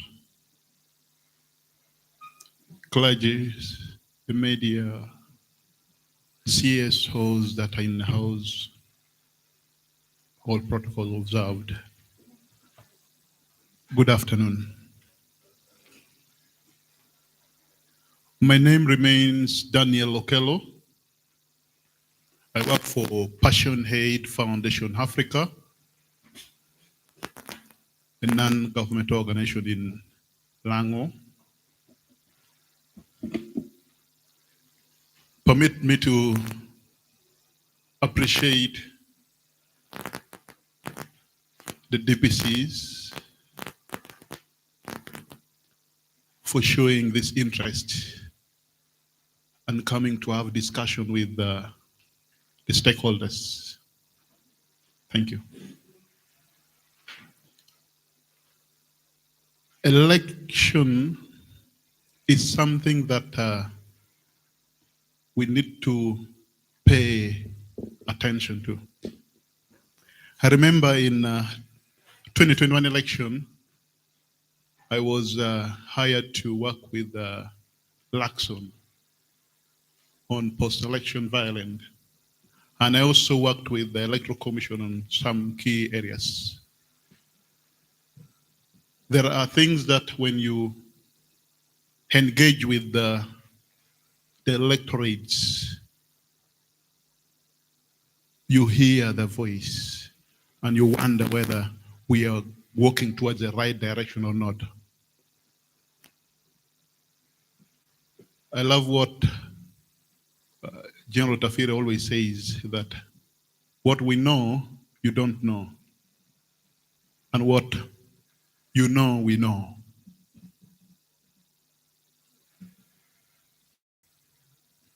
What we know, you don't know. And what you know, we know. It is sad, in the last election when we were doing post-electoral monitoring, we were engaging with different authorities. And trust me, there were violent in that election. Whether you want to discuss it or not, there were key violent issues. I remember engaging with almost all the political parties. I had the opportunity to talk to NUP. And in my discussion with NUP, I realized that those who participated in election and those who helped candidates in their campaign, others were hiding outside Lira.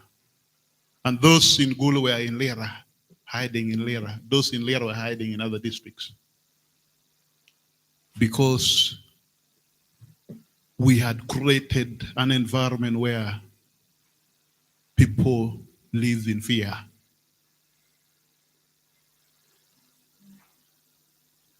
Which is a bad thing. It is a bad thing, and as CSOs, we strongly condemn such acts. I remember engaging with the security team. They then had a DC of, I think that was Lira district. Getting informations, you'd find many officers were told not to give us information, not to talk to us. Until when I had to walk into his office by myself and engage with. Dialogue is the way to go.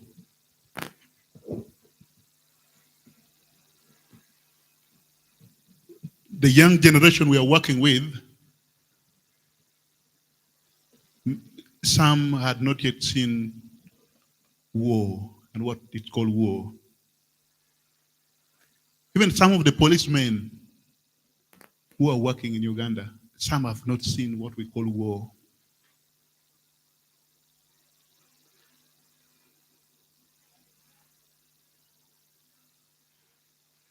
Trust me,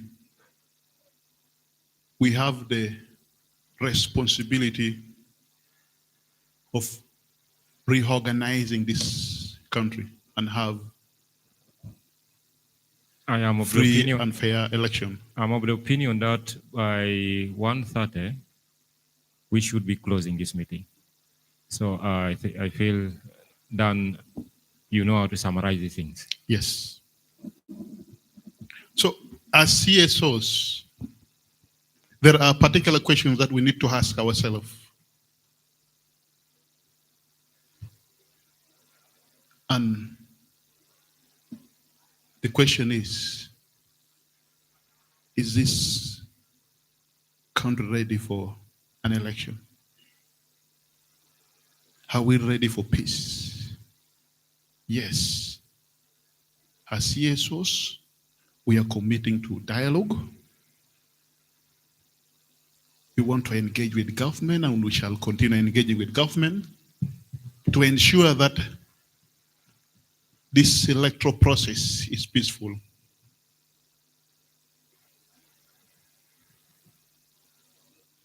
To the political parties, candidates, let's not take election as a do or die. Because after every election, I know in Lira City we have a serious fight among our ministers.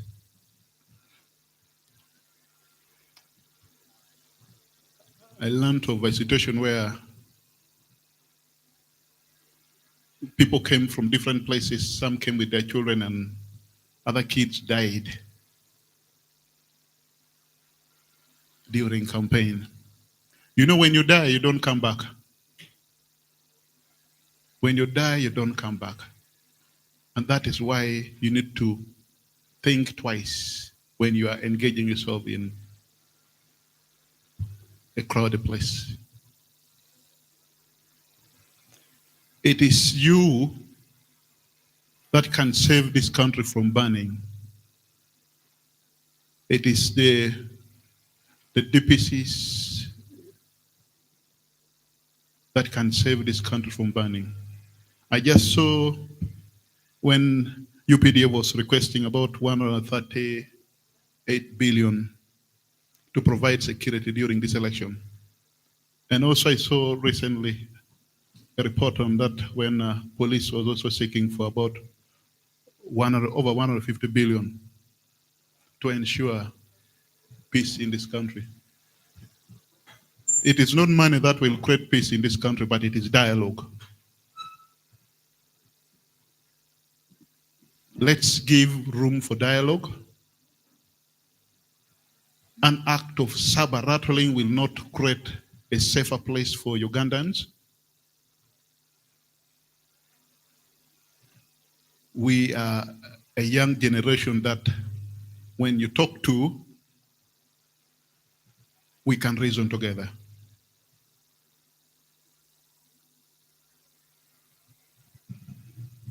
Two things to conclude.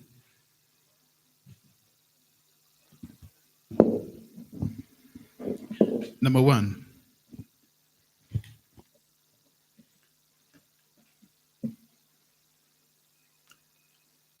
are we ready for peace? Are our people ready for peace or not? The clergy, the clan leaders, the media, are we ready for peace? If we are ready for peace, then let's dialogue. The medias play a role, creating an environment where you promote an interest of another individual. You saw what happened to our colleague Kalega, who was beaten seriously during the past election. And I've been monitoring the media very closely, the radio stations in Lira. What you normally debate on during electoral period like this, most of those things are not things that will bring peace in Lao. It's creating more division. Taking sides, promoting an interest of somebody at the expense of the common people.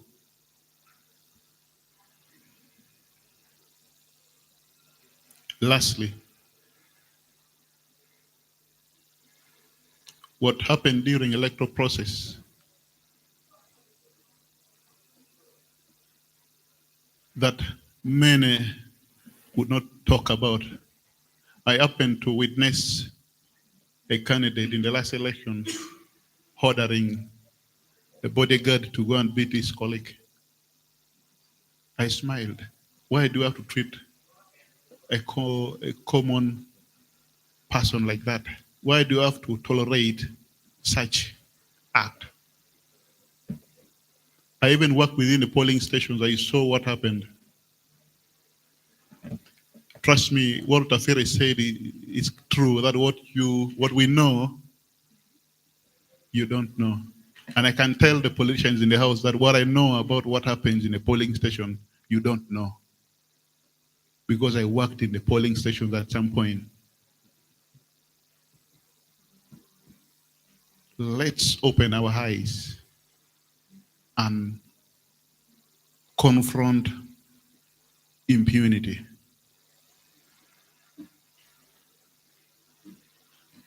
Thank you very much. Let's clap for him. This gentleman loves peace, and he has talked about need for dialogue. I am liking one thing about our discussion. Everybody is pro peace, peace, peace, peace. the only point of wonder comes the how aspect. And we shall have time to discuss the how aspect as we make our recommendations. But I have seen that all of us are coming with ways forward already, which we are taking note of. And we're left with only 4 people. And I want to give this platform to the young lady representing the youth. You people, there are always issues about you being manipulated by the politicians. You are mobilized against other youth. You are taken as tools. If you follow arrest that is currently taking place on some rowdy kind of engagements, you find over 70% of the people being arrested are the young people, the youth. Why are you people always taken for granted and manipulated to create violence? And at the end of it all, you are the same people who suffer. While the candidates are voted in and they go to parliament, wherever they are going, they leave you behind bars in police cells. What can you do to ensure that you become champions of peace other than being champions of violence? I welcome the member of District Youth Council to tell us something about this. We are so worried about you people in these forthcoming elections. What are you doing to ensure that your fellow youth are not engaged in this kind of thing? Thank you.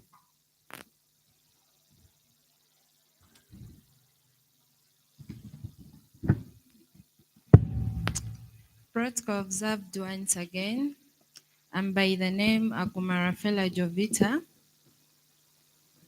I strongly agreed with what you have said, that we the youth are the most people being used to cause chaos during elections, which is true. We youth are being used due to greed. And you get whereby a candidate will come and tell you because he or she is insecure about the other friend, then he'll tell you, I know there are a group of people supporting my opponent.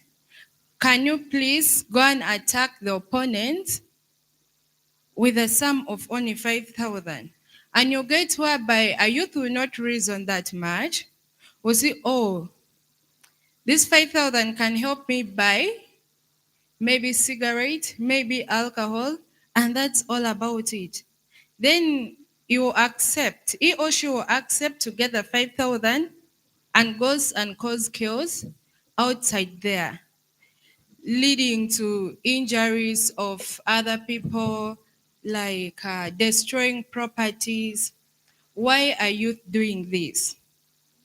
Youth are doing all this because they are not educated. They don't know the repercussion of all this. There is a time when the fight started.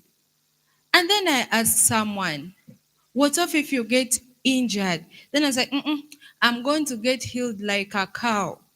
What was that meaning? Because they are not educated. We youth, they should give us our rights to exercise during elections, to vote for the person we want, but not someone telling us to take sides in the political parties, like telling us or controlling us on what to do and what not to do.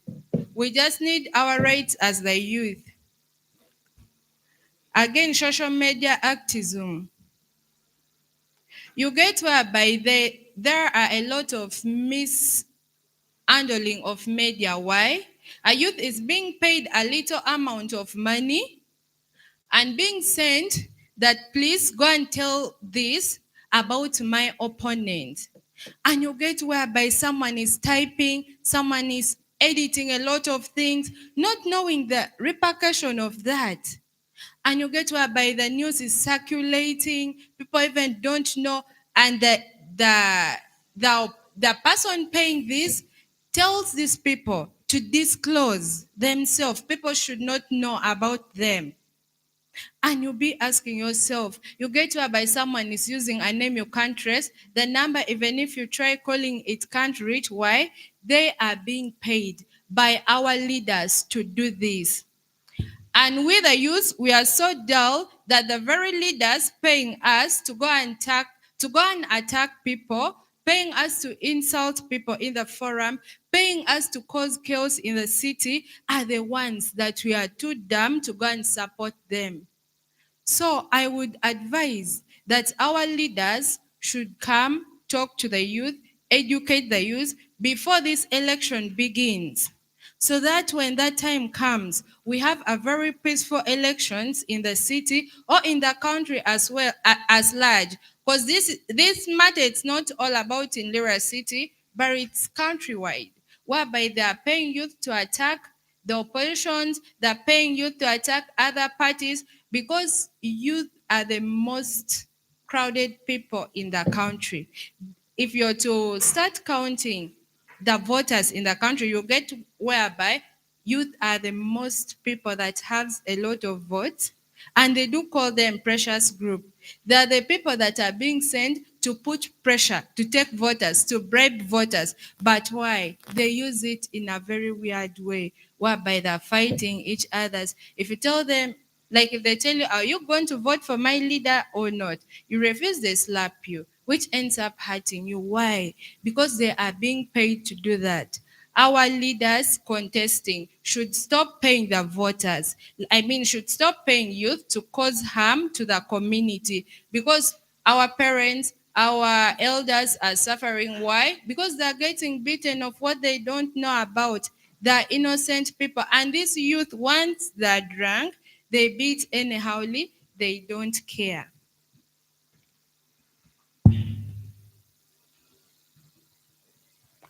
And again, the next point is participating in violent act.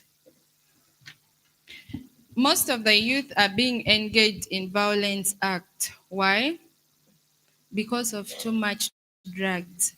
You get to whereby someone just wakes up, tells themselves, no, this is the land of UPC, or this is the land of movement, so nothing much. We own this Lira city. So what should I do?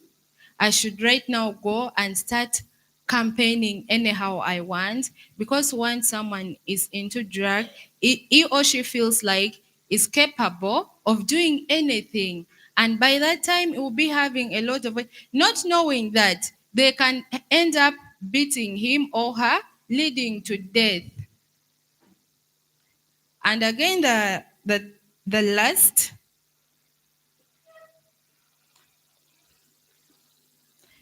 thing is we are being forced to support the political genders. We are not accepted to exercise in our political rights. And I would emphasize that our leaders should put more effort, and they should help us with securities that will not take sides. Because you see, whereby if you want to exercise your rights in the votes, you get whereby they are coming to attack you. You just get a slap from anywhere. You're not understanding. People get hurt. People get a lot of injury. It pains me when they're beating elderly people. Because like these people, they can't fight back, they can't talk back, but you get the youth that should call these people their mothers, their fathers, are the same people beating the elderlies. So they should educate this youth and know that after these elections, we are going to get more opportunities. But if we ruin this precious time, that we need to engage these elderlies that we are beating, so that we get opportunities from them. You never know, you might get a job, but what if they see you beating? Because internet, it's everywhere. The internet sees you beating an elderly. Then the next thing, you want to look for a job opportunity. You get when they're telling you there is no job, and you start saying, no, the government is doing this, we can't get job there, we can't get job. Why? An elderly has placed a cast on you. You have beaten an innocent elderly. Not only that, the media has captured you. Someone in that office had seen how cruel and bad-mannered you are, so they cannot admit you in that office. But we easily forget why, because we are not being educated enough to know the repercussion of what we do during elections. Thank you. Thank you very much. She has spoken as a young person. And what I've picked from her is that they are open to dialogue with elderly people, and they will always favor to be helped as young people. She has clearly told us that they are very vulnerable. And for sure, young people are very vulnerable. Just sample a political rally today or another day. Go and stand for 5 minutes and take your time to study the nature of the population in that meeting. You'll find over 80% are young people. And the people jumping on the road, there are people riding the motorcycle recklessly, causing accident on the road during rallies. They're the one being hired to go and beat people. And they are the people who are being arrested for that. I wish the district youth council could have their own meeting and agree to have many meetings with the young people during this electoral period. That would be nice. And you share a way forward to our peaceful elections, involving the youth taking a lead in promoting peace during elections. I'm very sure if the police is to speak here, I know they will speak. I don't want to preempt what they will say. But they will talk about the law. The law does not care whether you're a young person or an old one. It will come for you. It will get you. So when you act, when you become manipulated and you act wrongly, to go and assault, to go and rape somebody, it will not say this one is a young person. I was alarmed when I went with Daniel. Daniel was talking about post-election mapping by survey. A story in Dokolo, we found young people, about 5 of them. This is a real story from the victim. Gang raped a girl, and they were mobilized to go and do that by a candidate because that girl was very active on the side of a rival contestant. Now they gang raped this girl, 6 of them. And unfortunately, the girl, during the survey, told us, for us, she was HIV positive. And these boys who raped this young woman, now you look at the situation they are in. That political opponent, if he succeeded, he could have gone to parliament. And you are here, you have remained with a virus in your body because you were mobilized by somebody, maybe given 2,000 or even 1,000. What benefit do you think those young men got from that?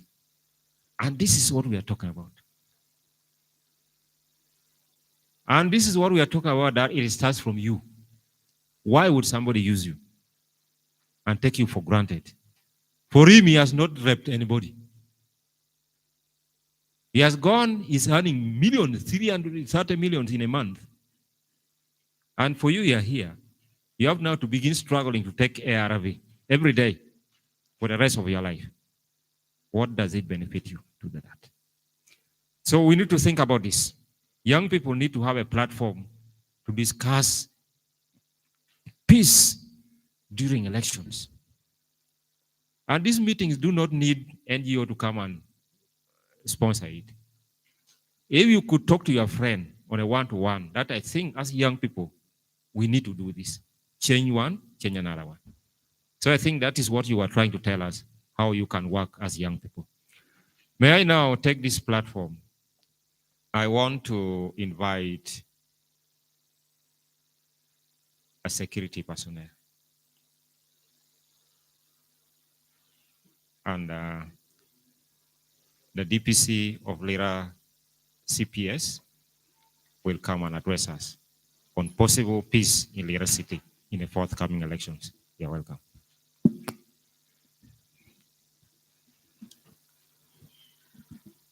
Thank you, the organizers of this dialogue. Again, I'm Senior Superintendent of Police, Apollo Changungu. I'm District Police Commander, Lira State Central. I came with my colleague. I believe the views we shall present here will be for the whole of this region, since our regional police commander has okayed us. Good afternoon, members.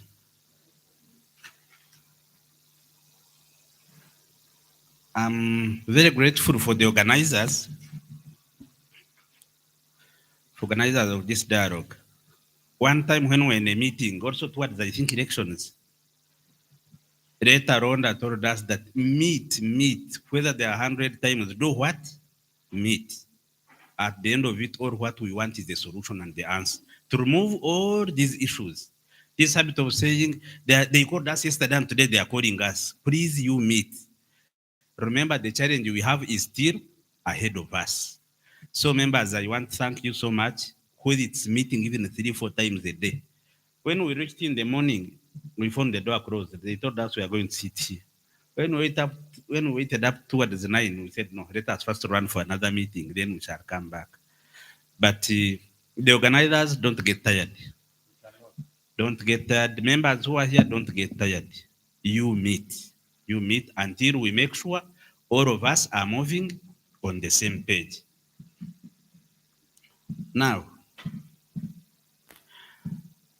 we have police elections.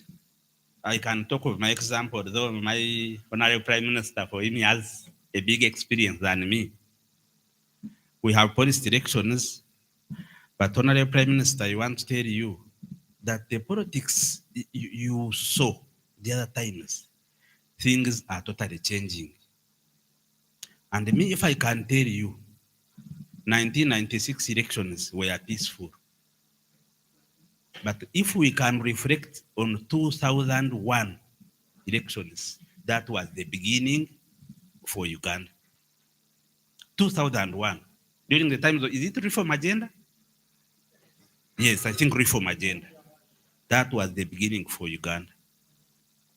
And somewhere you referred to our neighbors, they are stable, they follow the constitution. But Kenya is more violent even when they are following the constitution. Of recent, you saw what happened to Tanzania. And America has gone ahead, I think, is it Britain, what? Say that they want to cut off the whole aid. But Honorable Prime Minister, what I want to assure you is that the only way forward, whether they have the constitution, they are following it for 2 terms, whether we kujikwata ko here, what is very important for us is dialogue. And all of us to move on the same page. Yesterday, Mawa mentioned something about, we were chatting, me and him. We were chatting about a dog pulling a support of a candidate, and I told him it's a bad scenario. But then, if the security told you not to go here, why do you go there? Maybe there is a threat. And if I can remind you, Mawa, you remember when we had a rally here for Nu of recent? It started very well. The candidate had been here for some days. We secured him until the day came. We reached at the venue. It was peaceful. I can't imagine what started in the middle. You know, the stadium was all full. Whatever happened in the middle, I also don't know. Because me, I was behind them. We saw people starting to run. Breaking leg, people took off. We are asking them what has happened. Others were saying, we are seeing people running, we are also running. No one knew what people got injuries until we had to enter and start calming people down, telling them, please, please. No, there was no gun in the middle of the people. All the guns were outside. At least I was in charge. Someone told them, these young boys on the streets are called what? Walk. That the whole problem started with walk in the public. It caused commotion. So security is for everyone. Why am I bringing this? Dialogue is the best solution for everything. Such that when such thing happens and we are all at par, Mawa and any other one will come and say, DPC, what is happening? What is happening to the voters? Instead of saying that DPC, you are the cause of what? Of the problem. When you are all moving together. And members, I want to assure you that when you are advocating for all this, let us look at the code of conduct. Police has got code of conduct, how we should, although Mawa said that we are either trained to handle people in a rude way, not in a rude way at least. We are only told to restrain ourselves and to make sure we handle these things professionally. Maybe it was a slip of tongue. We are not trained to handle people in a rude way. So we have got a code of conduct. Civil society organization, please guide the public. Candidates have got code of conduct. Police has got a code of conduct. UPDF, all stakeholders. Electoral Commission is telling everyone the code of conduct is this. But the moment we don't talk about the code of conduct of each and every participant here, what is the role of the head of NUP in Lira? What is the role of DPC in Lira? What is the role of civil society organization in Lira? We are shall always have problems that Kenya and Tanzania are having. So when we are here like dialoguing, talking and what, please, let us all remind ourselves of the code of conduct. What is my limit as DPC? When I was here, someone was telling me about the candidate. He said, what should I do? I told him, you leave the candidate. Who doesn't know that the candidate is supposed to be here? I was talking to one of my staff. When I left him, I told him, what do you want with the candidate? Instead, secure her. That was the answer. Honorable Prime Minister, the biggest challenge we are having is failing to follow the code of conduct. I even think you have heard one of the candidates who is the president in this country complaining about civil society organizations overstepping their what? Overstepping their mandate. So kindly, members, when we are here, let us remind ourselves of the code of conduct. We shall move on until we complete. Then there are these other issues of provocation. You tell someone, don't do this one. The security is telling you this. A threat. What I want to remind members. On this, yesterday when we were in a meeting, Prime Minister was there, Ma was there, I think some members, I saw journalists and my young sister were there. When someone talked about POM, public order management, that it was outlawed. But should I see a threat, and especially these days terrorism, that you people don't go in that place? You have requested for a venue. Me, I did threat assessment. Are you getting me? Should I say a threat and I keep quiet? And yet my work here is secure life and what? And property. So when we are handling these things of venues, of elections and what, please remember that there is, when a candidate is here, all people who come here, and all of them are not supporters. Others come to see, who is this Apple who is talking? Now, if you are telling me that I say that because the NUP is campaigning, because FDC is campaigning here, then I say that, those are FDC people. What about the others who came to listen to what they are telling the public? Others are interested in manifesto, like civil society organizations. They are interested to find out what is this man promising the public, because in the future they will refer to it. So we always do threat assessment. We as security on the side of police. We always do threat assessment and we have to find out exactly what is going. Are they secure? Above all, the issue is one. DPC, what happened by the time someone died at the rally? Is the candidate going to answer? It's with the security. So members, leave police, leave security agencies to do threat assessment for, above all, security is for who? For all of us. Then, of course, the Honorable Prime Minister and for all members who are here, we follow whom we vote. Whatever the parliament has decided, like for example, police under established under 112 article, protect life and property, cooperate with civilian authority, all that stuff. We follow what MPs have done.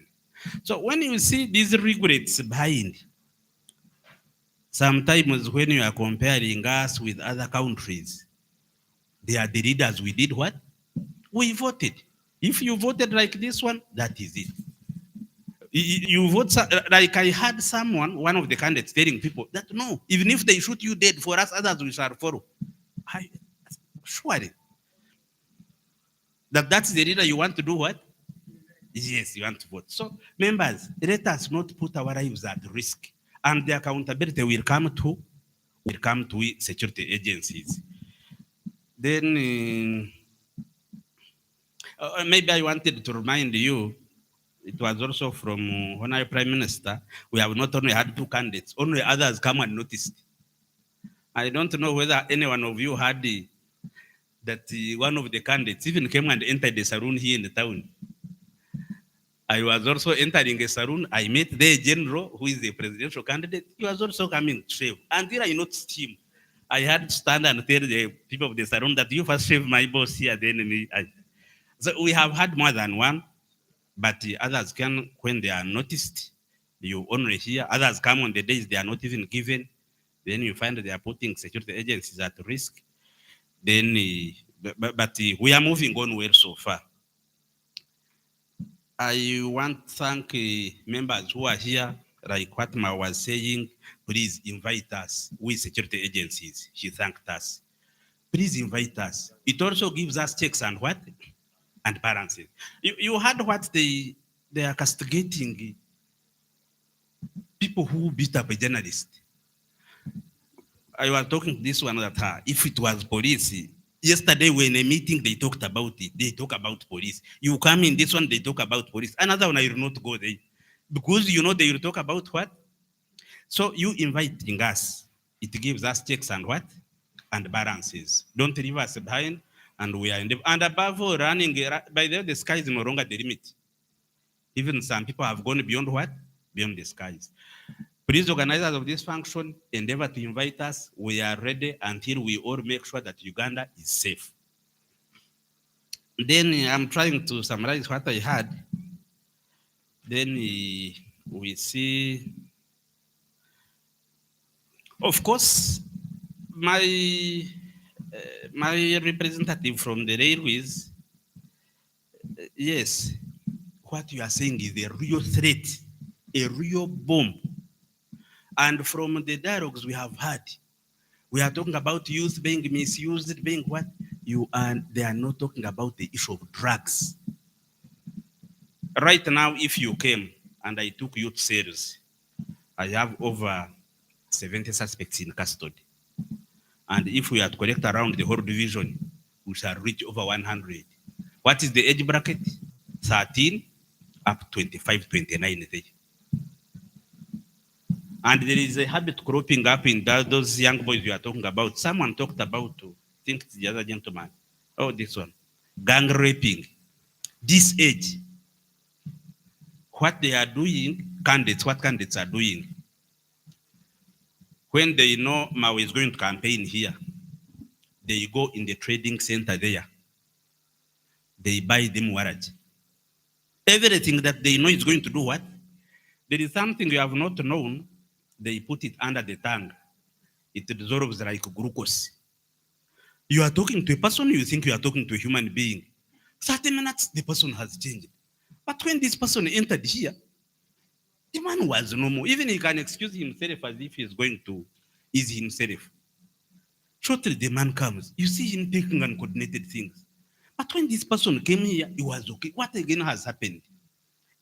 It is a very, very big threat. We are looking at this one. You're saying, why should I wait for a dog to pull me? The head tells him that he can overpower it. And that is the effect of what? Of drugs. So it's a big issue, like civil society organizations which are here. We are towards elections. Let us commit. We have experienced it here. I heard someone talking about, was it human rights? When he was talking about blacklisting Lira State, it's true. Lira State was blacklisted by Electoral Commission.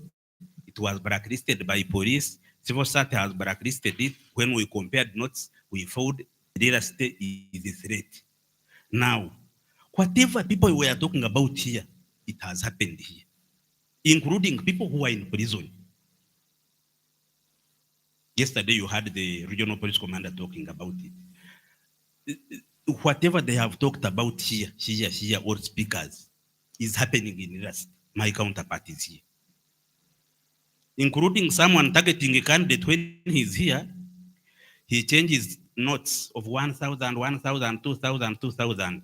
He puts in a heavy bag. Then he goes and stands at police. He tells the rally here that the ranch is being given the other side, such that people can run away from where? Within a minute, you will see all people heading their side that they are going to pick what? To pick ranch. He's only disorganizing what? This one is rally. So whatever you are talking about here is happening.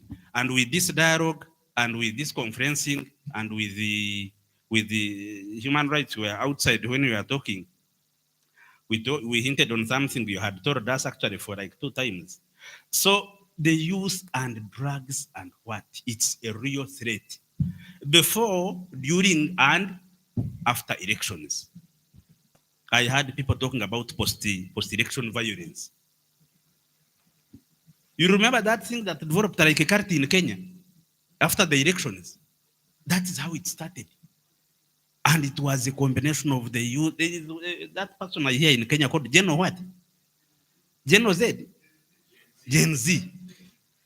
He's commanding a group of youth. He's commanding a group of youth. Of recent, they hired young boys to come and destroy all cameras around this town. If you can, when I picked them, I told police officers that we are harassing people who don't know. And they told us. What was the reason? One group was planning to go and remove all posters of other candidates. They hired them to go and destroy what? Cameras. Cameras which are protecting people's houses, cameras which are helping us with accidents, cameras which are helping people who are moving at night. But because of a poster, you want to destroy what? Such a facility. So, my sister, the issue of drugs, it's not a simple thing.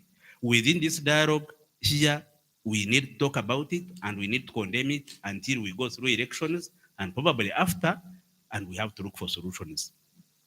Now, finally, for Uganda Police, for us, we are ready. So far, so good. As I've told you, Honorable, we have had more than 4 candidates here, although others are not noticed. We have protected everyone, like they right now we are doing. And we are doing it under the law. The Constitution mandating us, the laws guiding elections, the laws guiding human rights, what my senior was talking about. We are following each and every law. And members, I want to assure you, we as police, any police officer who goes beyond the law must be punished. Without fear or favor. I can remind you of a simple thing what happened over recent. Did you see a clip where a police officer slapped an attendant of a shop in Kampala? People were raising questions. What will happen to him? He comes from a royal family. It's government. But I tell you, he was dismissed. So there is no person who is above the law. We as police officers, all the enabling laws, all the guiding laws are there. There is no police officer who will pick a gun and you shoot someone that because of a candidate and you tell me your job is secure. We are briefed time and again. Even from here, we were from another briefing over campaigns. Something we have every morning, something we have every evening, something we have in the night. We as police officers, we versus voters, exaggerating situations because a candidate has talked to you. You exaggerate situations, you create anarchy, you create havoc. I want to assure you members that one will be there. And we want to, even I remember the Inspector General of Police. He was on air for over 1 hour or 2 hours promising peaceful elections.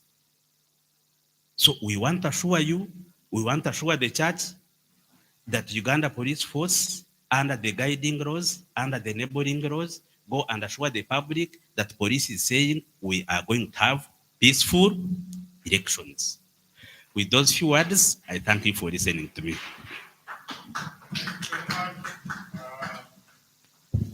For DPC, for the wonderful words. I think with this kind of assurance, we can guarantee peace in Lira City.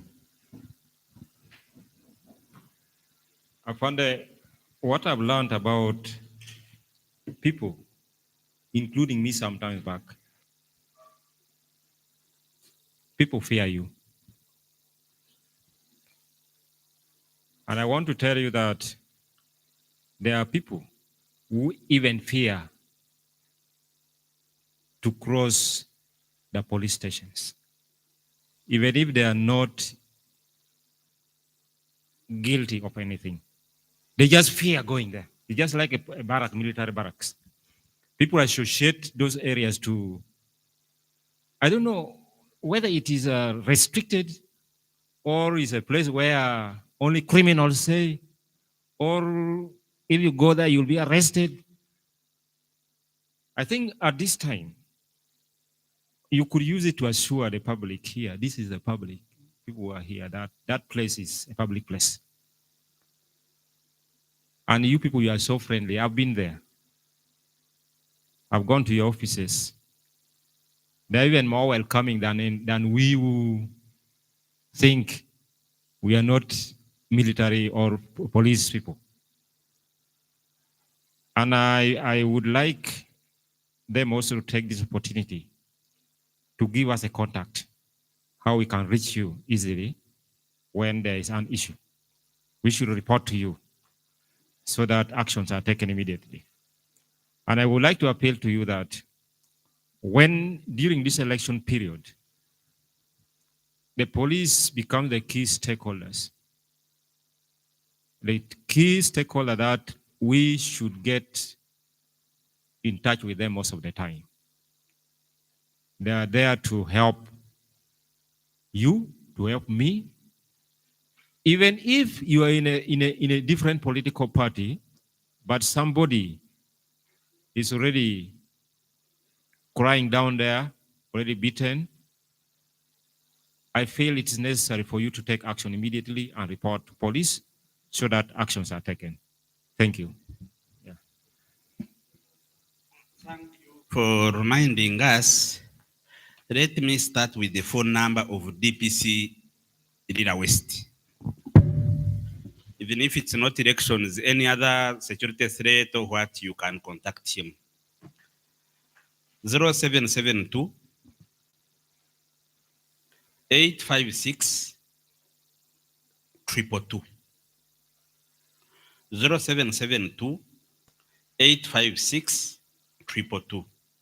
You can save DPC Lira State West. You can save Ben. Another name Kashumbusha might be a bit difficult for you to write. You can save DPC Police West. That is easy for you. Then I give you the phone number for DPC Lira East. 0782 871 861. 0782 871 861. You can save whatever name that is easier for you to make sure you contact. You retrieve it in case you need it. Then mine is 0778 909989. We have given you personal numbers because we must pick them, because sometimes office numbers are congested with calls, especially this season. This is why I have endeavored to pick their personal numbers. Then in case of any emergency, by the way, even if you call it is engaged, you call this side, me I can look for anyone who is on ground, like the way we are operating, because we operate as a family here. Thank you so much. You're welcome, sir. 0778 909989. Thank you. You're welcome. I thank you very much for that information. It's very useful, and I believe we shall make the best use of it during this electoral period. I want to take this honor to invite Reverend Father to come and address us to speak about the issue of peace during the 2026 general election in Lira City from the religious perspective. You're welcome.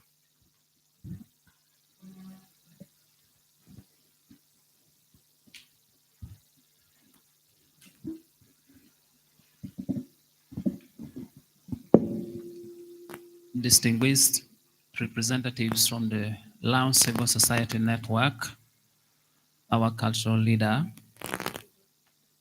members of the media, our security team, ladies and gentlemen, good afternoon. I am Father Isaac Ojok. I'm the Director of Communications, Lira Diocese, also the parish priest of St. Peter's Catholic Parish, and I am here representing the Bishop of Lira Diocese, who could not make it here, is engaged elsewhere in a patch district for pastoral activities. I wish to express my appreciation for the invitation to participate in this important dialogue on the peaceful conduct of the 2026 electoral process. As a key institution serving the people of Lango, the Church acknowledges its responsibility to contribute to national harmony, justice, and common good. Point number 1, commitment to peace and human dignity. A peaceful electoral process is not only a political requirement, but also a moral imperative. Every citizen has the right to participate in elections without fear, intimidation, or manipulation. I therefore join other stakeholders in affirming that respect for human dignity and safety of our people must remain at the center of all engagements leading to 2026 elections.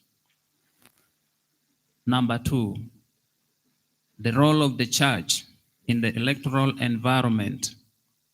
The Catholic Church in Lira continues to provide civic education, community engagement, and moral guidance through its parishes, institutions, and other social structures.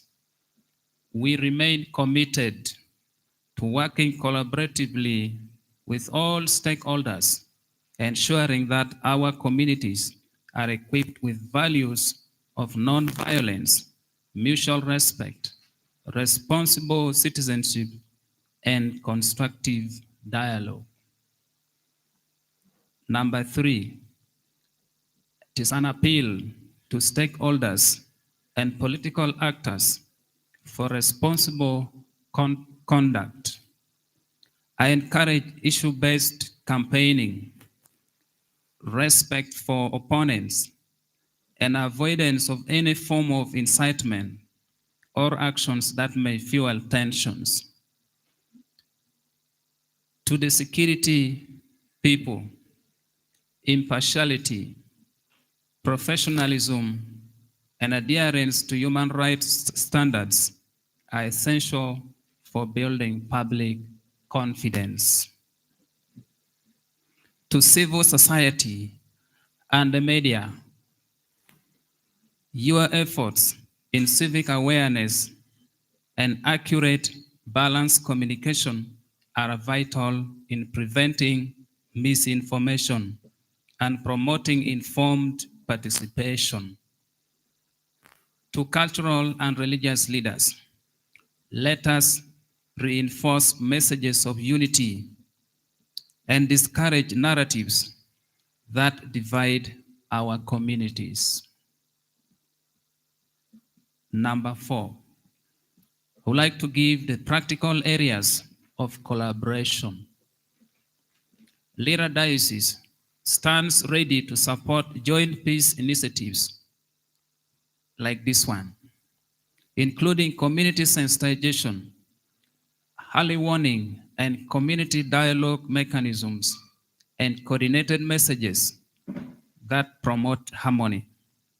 We encourage development of structured platforms where political leaders, civil society, and local communities can regularly engage to reduce mistrust and address emerging concerns before they can escalate.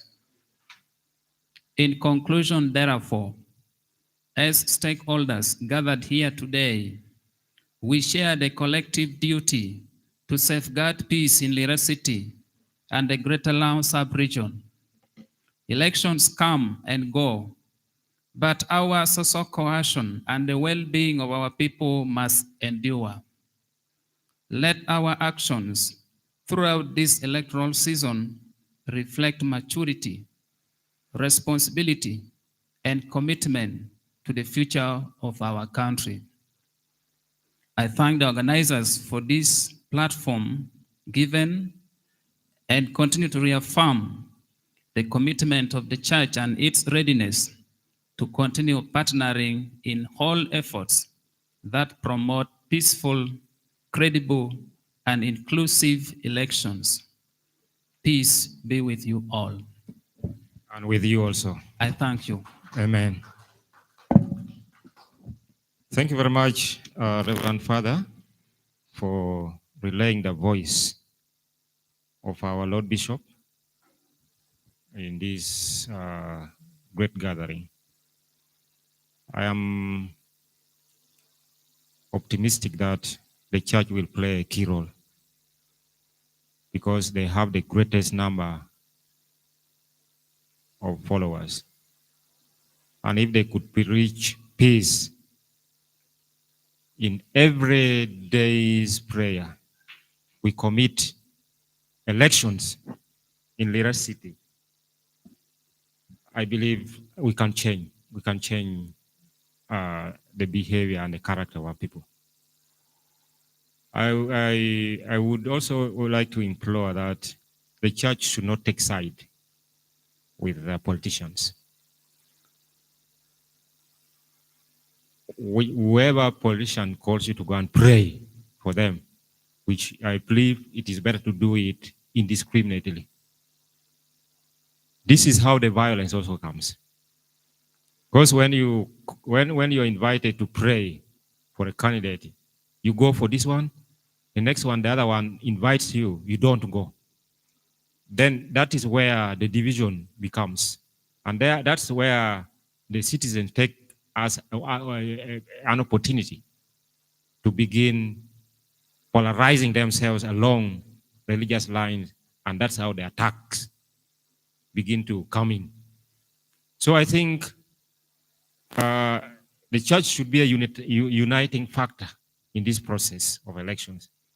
I like you when you talked about continuous collaboration. We are the actors. We are ready to continue collaborating with you. And whatever opportunity presents, we shall always seek guidance from you on how to manage certain situations, which calls for other actions, especially the divine actions. So thank you very much. Ladies and gentlemen, our food is cooling very fast. And I wanted just to give, because we have given the recommendations already, and we have been documenting all of them. Maybe if somebody has a question, somewhere, I can give opportunity to 2 or 3 people so that we can close this meeting today.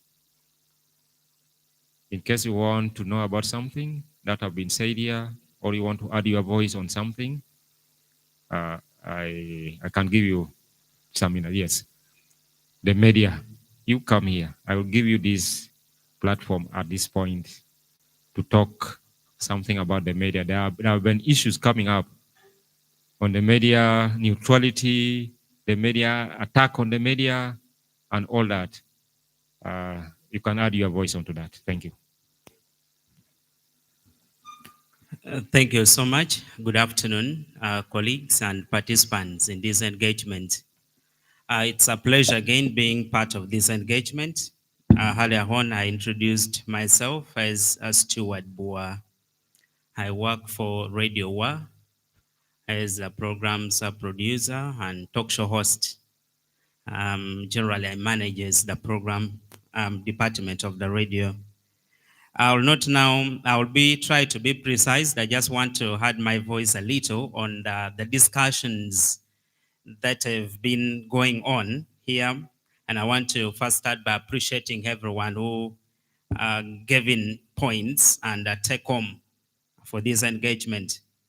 I will start by what the cultural leader said. What the official from the Uganda Human Rights Commission, Nicholas, said after a speech from George Ojwang Opota Hawitong, that when elders speak, everybody listens. I will generalize this theory to all of us here, not only to elders. Let us assume we, the stakeholders here, when we speak, when we give a voice, people listen. But one question is, do they understand? Do they listen and understand, or they just listen? That so and so have spoken and have listened and it has gone. Or we need to be considerate whether we speak and they understand us. I'm driving at a point of integrity, because now when we just speak and people listen, and at the end they go at the backyard and they start talking negative about us, quoting our conducts. And then we are speaking and people are not understanding, because when we speak, later on they go, they listen, and they relate to our actions. Here I mean, as we speak, as we be the voices of the community, respectively, we should also check on ourselves first during this period of elections, our respective conduct. Generally, people have been having this conversation about the conduct of the media practitioners when it comes to the election period, when it comes to current affairs, how we bend.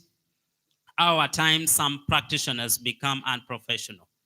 But I also want to bring this to all of us in our respective roles and responsibilities. Do we put into consideration our professionalism, respectively?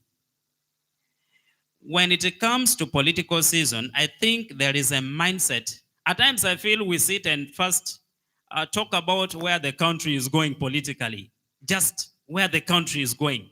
There is a mindset about politics that people have so much tagged politics to survival across all sectors. People have tagged politics to monetary value. People first weigh how much benefit do I get from this political activity as an individual? Not being mindful about what the community gets in that kind of leadership. But as an individual, what do you get? And even some of us here, we too mindful about the individual benefits when it comes to being a political actor before minding about the community interest. And it has gone to the society in general that we see people so much active about politics. People are beating each other. People are being sponsored with ill motives. Why? Because they are mindful about their own benefits. As media practitioners, most of us try to be professional enough, but also not all. Not all. Some of us also think of what do we get after politics, before politics, in the play. What do we get as on individual basis?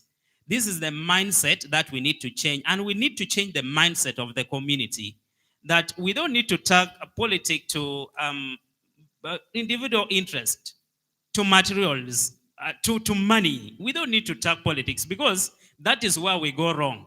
You start looking at this person as an idea, but what do I get as me? The person has idea, but what next after the idea?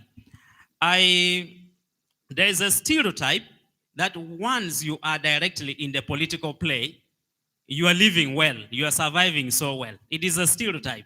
So another person who wants to get into the space directly thinks of first surviving well before making a choice for the community. And that's why people are running around supporting each other. You find journalists are being accused of supporting a political candidate. Police are being accused of siding with a candidate. Other actors in the civil society are campaigning for political candidates, by the way. I don't know whether we are aware that actors in the civil society are actively campaigning for a political candidate directly. Some cultural leaders, some religious leaders doing the same directly. Now, if you side and you're campaigning for a political candidate and you are telling some of us to be objective enough, are you objective? You. He who comes to seek for an equity should come with what? Clean hands. Are your hand cleans? Do you have clean hand? You're coming to telling us to be objective enough. You're telling us to follow the law. Are you following the laws? Are you following the laws? You're telling us to follow the law. Right, it's okay. But this is a question of what integrity. How do I behave before telling you what to do? Before telling you, educating you on how to behave. Before guiding the community, how do I behave when it comes to political season? And you see, this is what is bringing problems. We start looking at friends who are close to a politician as being people who are surviving well, they're eating well, they're living well. And you now start having that stereotype, creating enmity for nothing. Someone might only be doing his or her job. I hosted 2 presidential candidates, and the next day, I was seeing people demanding me in my inbox. People I owe them demanding me because what I've hosted presidential candidates. They think I've got it enough. Even those whom literally I don't owe them anything, they're in my inbox, saying I seems to be doing well, and I need to extend that to them. It is a stereotype. Literally, I didn't have anything. I didn't have anything. I was just doing my professional job as a media house. We were offering a space to everyone. It is good that where I work, we operate under a bureaucratic system, whereby you stick along your roles. You stick along your line of work. But maybe in other institutions, I would be having maybe something in my pocket. So that is the stereotype people have. If they see a police officer close to a politician, they think you are doing well because you have been close to a police officer. I don't know how you manage a conflict of interest in the security, because for us in the media, times is even hard. In the media, we don't need to ignore other important aspects of the community of our society because of politics. But at times, it becomes hard because you want to assign people to go to the field and everyone wants to go to cover politics. Everyone wants to follow a political candidate. There is flood in Oture, no one wants to go there. There's accident somewhere, no reporter wants to go there. Most of their tips are along the line of politics. I don't know in the security how you do, because I know there are some candidates who are assigned also security personnel. I don't know how you manage that anyway. But also, I'm also trying to think. Inside you would wish you would be assigned to what? To be attached to a political candidate. But professional, I know you'll have a way of managing it. But this is the problem that society is facing. We have tagged survival to politics. So that when politics is approached, I think everyone is prepared. Every Ugandan is prepared in mind that I need to do what to get something for myself during this political period. I want to end here by saying, one, we need really to be mindful about our own integrity when we talk about this in different spaces, so that when I stand up to speak, one, they trust in my words, and also they trust in my action. As if I'm saying, I'm speaking rightfully, but I'm doing the wrong thing at the end. And I'm in this space of the stakeholders in the direct play of politics. I think we are not going to change the community. Thank you so much. Thank you very much, Stewart, for those wonderful words. Thank you so much. Would like to comment briefly on the issue which you raised, that the church should remain neutral, should not take side. Yes. This is a history that the church, especially the Catholic Church, has been neutral in guiding society, teaching society with morals, and it has been guiding people to vote wisely based on the conscience, not on the political pressure. So that is the comment I want to make. Thank you very much. Then, lastly, on the issue of the journalists getting beaten by the people, what would make people start beating a person? This is one area that we need to explore. And I would like to suggest that maybe we need to organize this kind of gathering specifically for the media people, media proprietors, because some of the things you will find that it has taken root deep, even to those who own radio stations in the region. And that is my humble suggestion. Thank you very much. That goes to us, Lakson, that goes to Papa, that goes to Plavio is here, that goes to Uganda Human Rights Commission, that goes to Women Peace Initiative Uganda, and others. I can see PAV Foundation. So we have a duty to intervene to these crises that are here, especially when it comes to issues of violence. And I want to pledge on behalf of civil society that we are committed and we shall always keep on organizing such gathering, targeting specific category of people. And in this case, one of them is the media fraternity. We shall sit down with them and see how best we can manage that. I want to recognize the presence of the manager of Radio QFM, who came a little bit late, but she's with us here. I want her to say hi and say anything that she has for us as a media practitioner. I'm also proud to announce that she's one of the civil society actor, upcoming one in the media sector, and we recognize that. Manager, you're welcome. Thank you very much. All the protocol observed. Good afternoon, ladies and gentlemen. I am known by the name of Pio Doreen. My other name is Achipa. I am the station manager of Radio QFM and Roma TV. I also head an association of the female journalists in Lango sub-region. I just have a request to place, but before that, as media, especially radio, we remain the heartfelt, the heartbeat of the public information. And our duty is to guide society with truth, professionalism, and peace, more so during this election period. However, we cannot talk about peaceful 2026 general elections without addressing the safety of journalists.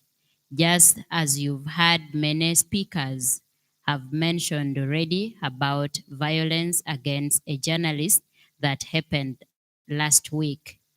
I would like to let this house know that violence against a journalist or violence on a journalist is a very big threat to all and also danger to democracy itself. And this needs to be addressed. I would like to call for a collective protection of media personalities and also responsible use of digital platforms. Because apparently, you all will agree with me that whoever is holding a smartphone, actually most people, every person with a smartphone and internet now calls themselves journalists. You find somebody spreading information that are not true, not verified, and it moves faster than the truth. And sometimes by the time the truth is coming out, the false information has caught fire. And that is what everybody will be discussing. And nobody wants to go by the truth. This is something that is very bad. It is increasing misinformation. It is increasing public tension. And sometimes it is inciting violence, which is something that we all need to come together to fight. In my request that I earlier on wanted to place is that to Lango Civil Society Network and the partners who are here, I call upon you all to at least organize a political reporters media engagement kind of a sitting. Believe me you that not every reporters we have are political reporters. I am a manager of a radio station. I know my reporters very well. I know so-and-so is a political reporter. I know so-and-so is an educational reporter. So-and-so is a health reporter. So-and-so is an environmental reporter, and many others. So if each radio station can identify these political reporters and also the political talk show host, not all of us who are talk show moderators are political talk show moderators. Like for my radio, we are 3. My brother Stewart, I also hosted a presidential candidate, and I received the same messages you received. I received the same phone calls, similar phone calls you received. And at the end of the day, you ask yourself, why are my people like this? Why do people always think along this line? That is how, if somebody is not careful enough, the following day will also start expecting something and eventually will step out of the line, which may not be good. In this engagement, I've also learned that the most key important thing that we will all have to do in this 2026 general election is coexistence. If we don't coexist with each other, we are going to blunder, right from the police, the political parties, the supporters, the security, and other stakeholders. We must coexist. The cultural institution, the religious institution.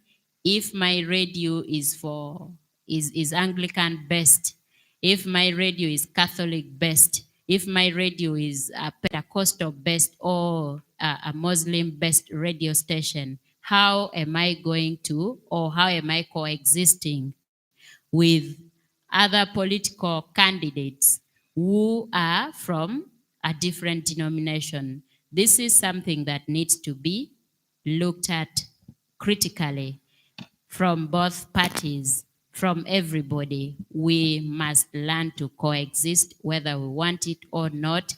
A political party must learn to coexist with security. Whether you want it or not, you need security. We all need each other at the end of the day. And after the election, life must continue. How are you going to normalize your day-to-day operations? How are you going to act normal when the people you are supposed to act normal with at the end of the election, you cannot see them face to face? You don't want to follow the road they have passed. You don't want to sit with them in any interaction. I am very sure there are people, if you have invited them here, they will first find out who else have you invited.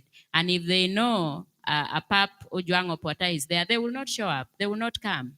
If they know the DPC is there, they will not come. If they know a Catholic denomination is represented, they will not come. And you ask yourself, after the elections, where are you going? We will eventually remain here.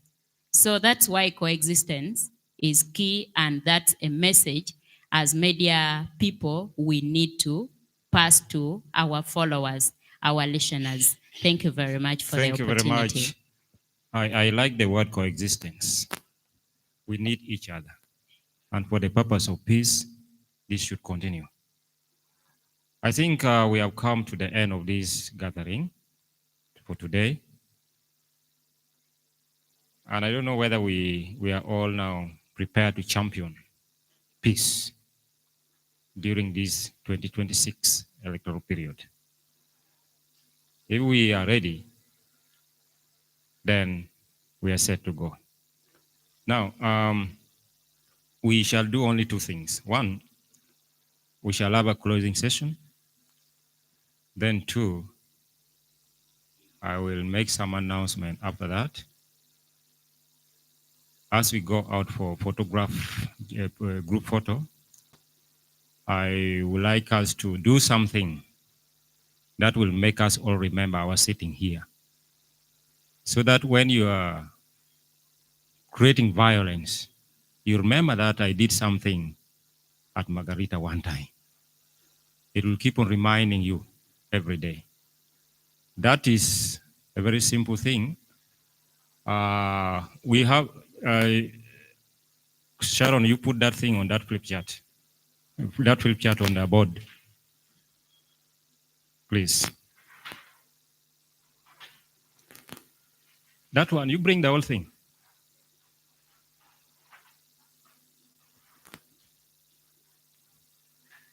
This statement here is what I want us to.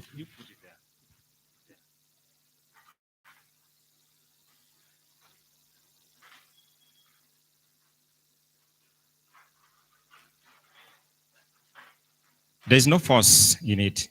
It is voluntary. And being voluntary, it means if you want to remember what we have done here, you will volunteer and do it in a simple way. This statement here reads, today, 28th November 2025, I, the undersigned, being an election stakeholder in Lira City, append my signature as a commitment to champion peace during the 2026 general election. If you are willing to champion this peace, Lango Civil Society will keep your signature. We shall keep it in a very special place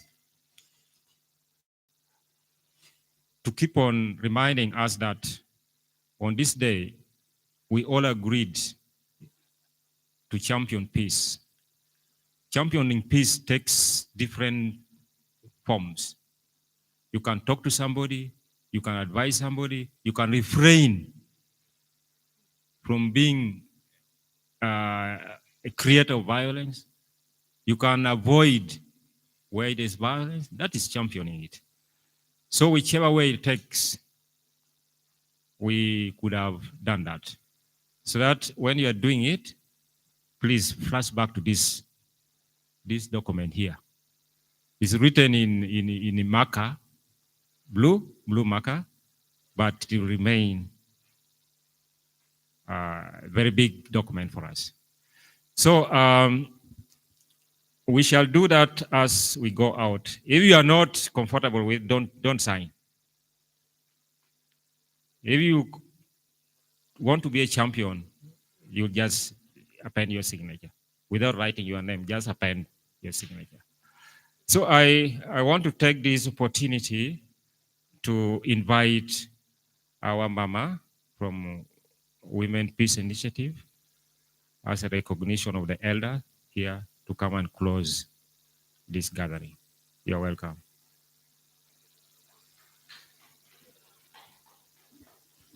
As she comes, whatever we have been discussing here is live on YouTube. People in the world have been following us, and they're following every step of what we are doing here. You can go to your YouTube on at Lira Media Center, 1970. YouTube channel at Lira Media Center, 1970. Thank you very much.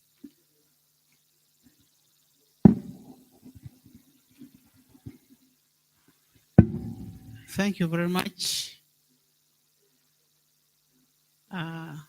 The organizer of this very wonderful meeting,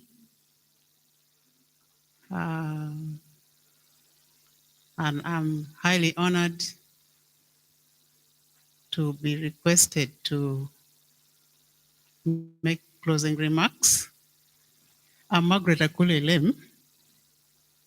I'm a human rights activist, a human rights defender, and a member of National Coalition for Human Rights Defenders, Uganda, outgoing board member, and Rashida Okecha has replaced me there.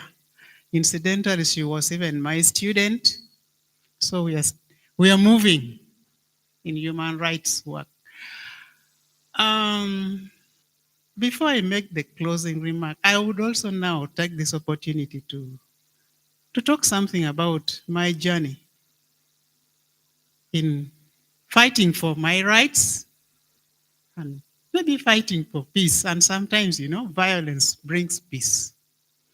As a very young girl in primary, my head teacher is now late, but he remembered me so well for my being rebellious. One of the rebellion points was after a sports event, we used to have school uniforms for both boys and girls.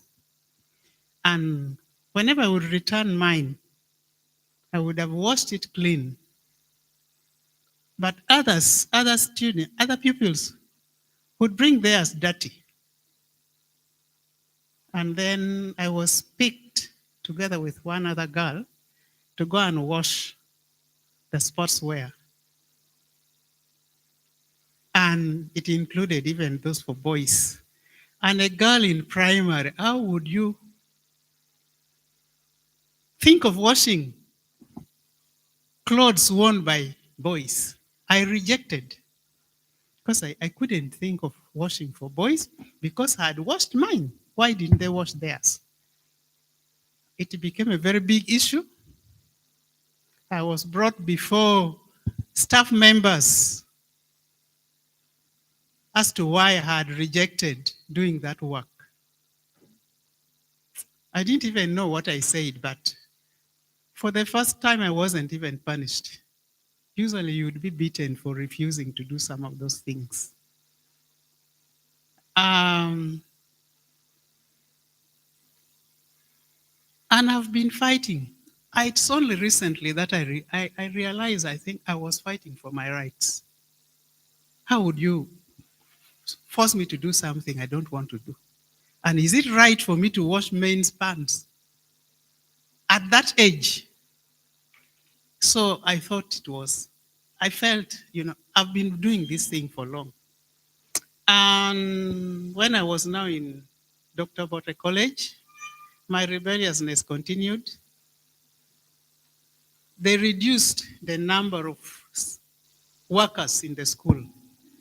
So now, they said in a staff meeting that since now we don't have enough manpower in the kitchen,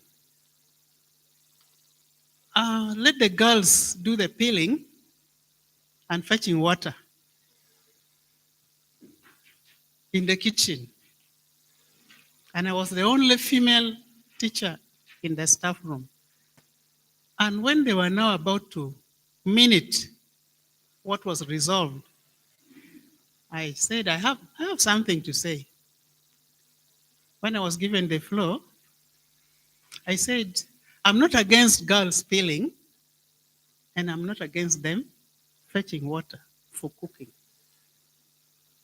But these are senior 5 and senior 6 girls in a mainly boys' school where senior ones to the whole of all level is purely boys, and it's only A levels.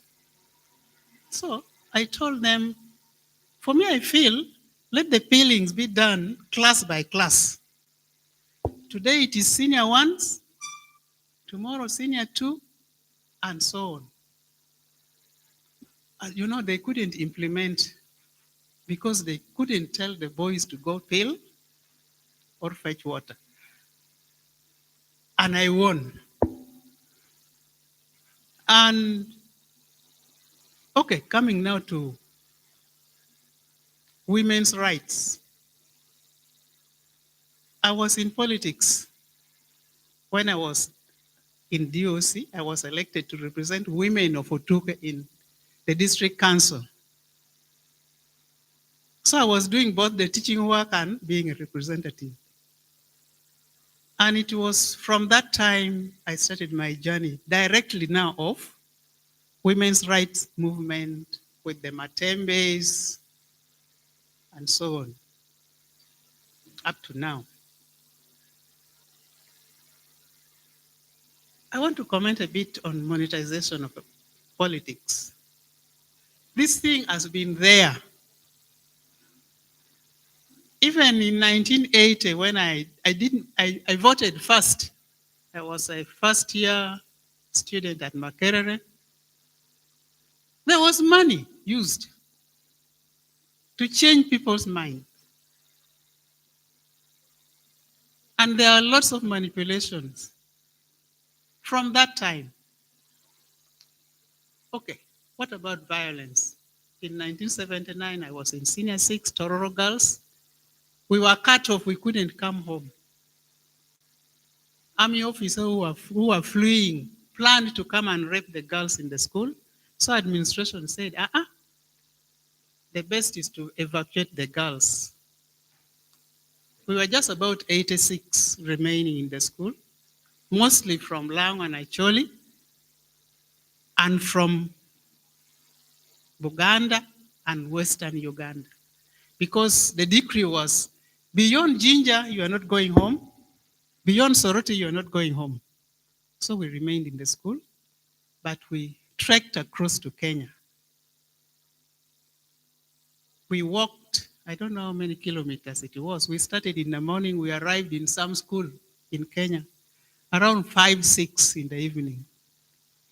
But as we were walking, you know what was said to us by Kenyans? Nyinyi wachinja, urudi nyumbani. I was saying, at least I knew some Kiswahili. He said, now they are telling us to go back, that we were murderers, and we were innocent students. And they were calling us murderers. I felt so bad about that. And I think I don't want insecurity to force you into exile. You're very innocent. We went to a camp. In fact, I was thinking it was a kraal. But when we got to that place, and the DC of Busia and the DE of Busia saw the condition, they pitied us and brought us back to that school. We stayed there until peace was in Uganda and we came back. We have had elections. We have had violent episodes in Uganda. I experienced at least the 1966 one. I just heard about it. I was very young. Maybe I was like 6 years or something. But I heard people whispering, scared about what had happened, but I didn't understand it. Then the 1971 coup, at least I was now in primary 6. We were scared. There was a lot of, tension. And we lost people during those periods. I personally lost a cousin when I was in Senior 4.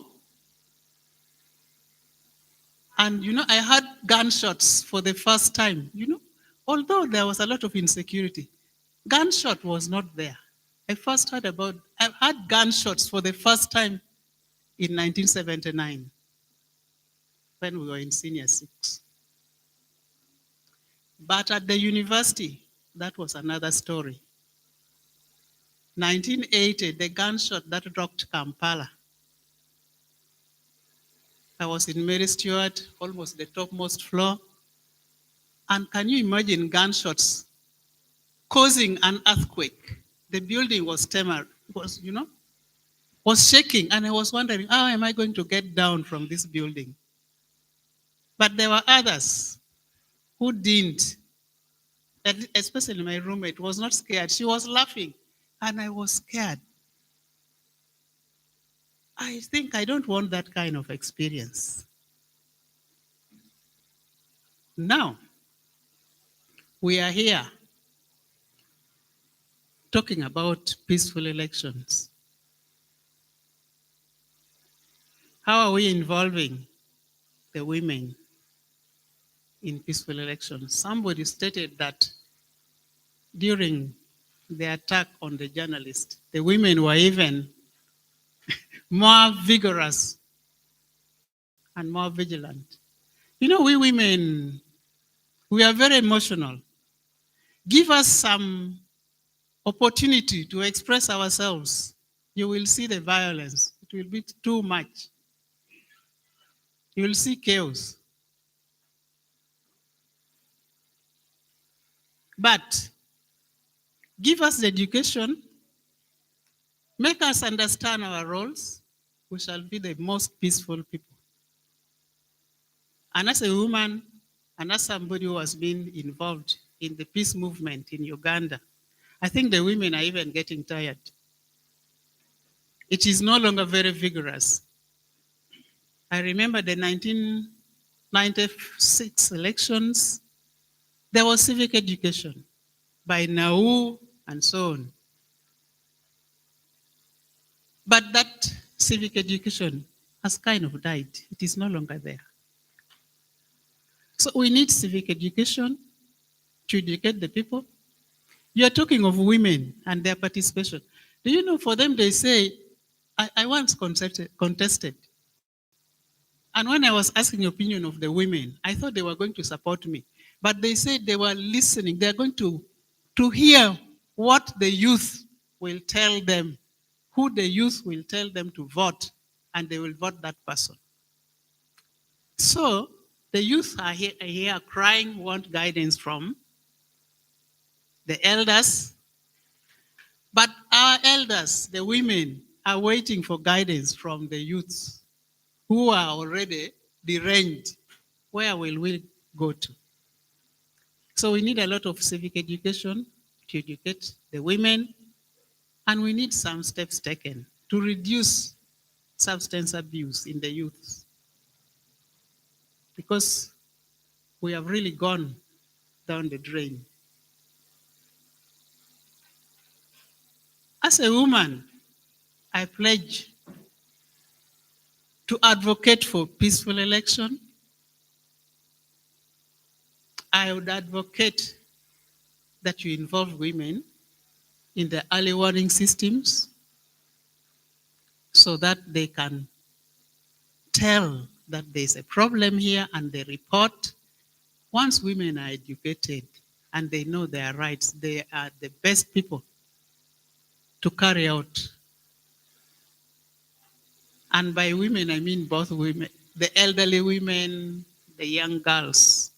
When we are all educated and we know our rights, we can bring changes. I would like to thank everybody who has participated in this very wonderful workshop. Our security, the police, our duty bearers, whether we like it or not, whether there is the other side of them that we fear, but still they are our security. There is no way you will be protected without working with the police.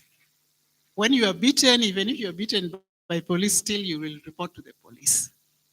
So they are our allies. There is no way we are going to do our work without active involvement of the police. the media. You know, I did literature, and there's journalism there, and they have a saying, no good news is news. What makes news is that bad thing. But our journalists don't only concentrate on the bad news, and using your pen the wrong way. You know, it can, okay, these days it is electronic media. But our days, it was more of the pen than anything. And the pen is very dangerous. It's a very, very, very volatile gun. So our journalists don't make things move out of proportion. In fact, it happened in Kenya. I don't know whether 2007, it was actually the news that made that situation escalate. So let us be responsible journalists, CSOs, and especially our Lango what? Lango Civil Society. Please double your efforts, reach out to the CSOs so that we can pull up our skirts, our socks, and we do more to ensure peaceful elections and post-elections in Uganda. And our religious leaders,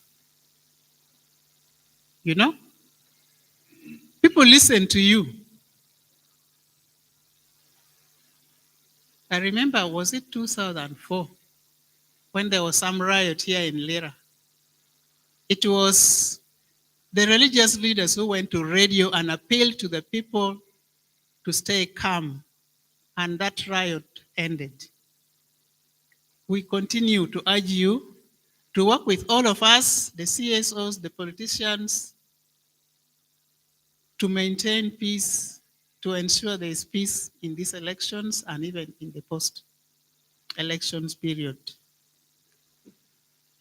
With those very many words, I would like to wish all of you journey mercies, and I'm asking for more of this kind of congregation from our organizers. Thank you so much. Thank you very much. Our meeting has come to an end, and I thank everybody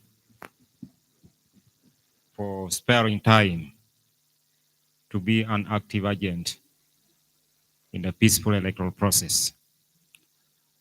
I will request the Reverend Father to pray for our mail and the journeyman is back home. As he does that, I want to announce to you that there's some modest transport refund that will come your way to your phone in a minute from now. We are being restricted from cash issues, so we cannot do that. So it is come to your phone in a moment from now. So after I praise, we shall voluntarily assign for our peace championship.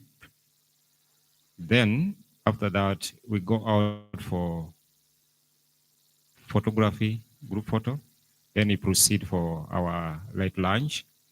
It is the restaurant is the other side. So it is on our way to after we have taken the photograph. Thank you very much, everybody. I now invite the Reverend Father to pray for us.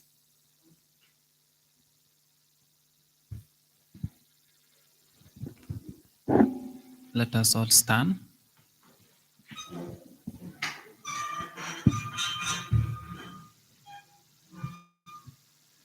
In the name of the Father, and of the Son, and of the Holy Spirit.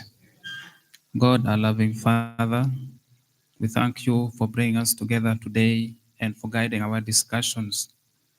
We are grateful for the ideas shared, the collaboration strengthened, and the commitment we hold towards serving our communities. As we leave this meeting, grant us wisdom, unity, and courage to carry out the work before us. We especially pray for peaceful, fair, and respectful elections in our nation. May all citizens participate with dignity. May leaders act with integrity, and may peace prevail always as we continue discharging our responsibilities. There is meal that has been set before us. Bless us, bless all those who are going to partake, and keep us safe on the way as we go back to our various destinations. We make this prayer through Christ our Lord. The Lord be with you. And with you also. May Almighty God bless you, the Father, and the Son, and the Holy Spirit. Amen. Remain in the peace of Christ. Amen. We are now ready to go out after this. And to mothers and fathers, children are at home. That food, I thought we were going to keep on eating them as we sat here. You go and pick a piece of banana, come and eat, continuously like that. Now, don't leave it there. Don't leave it there. We have people who can eat it somewhere. So pack and take to our children. So this one is voluntary. Our marker is here. Do you feel like being a champion?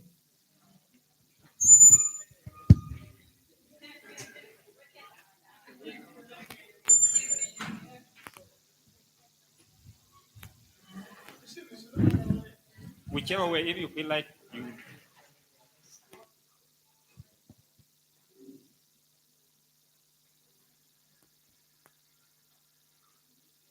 Sharon. Sharon.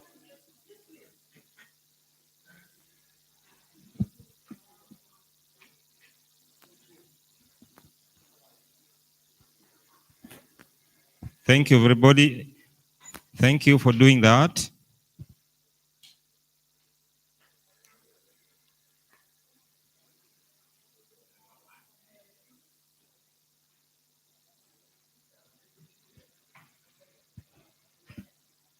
Thank you for coming. Thank you.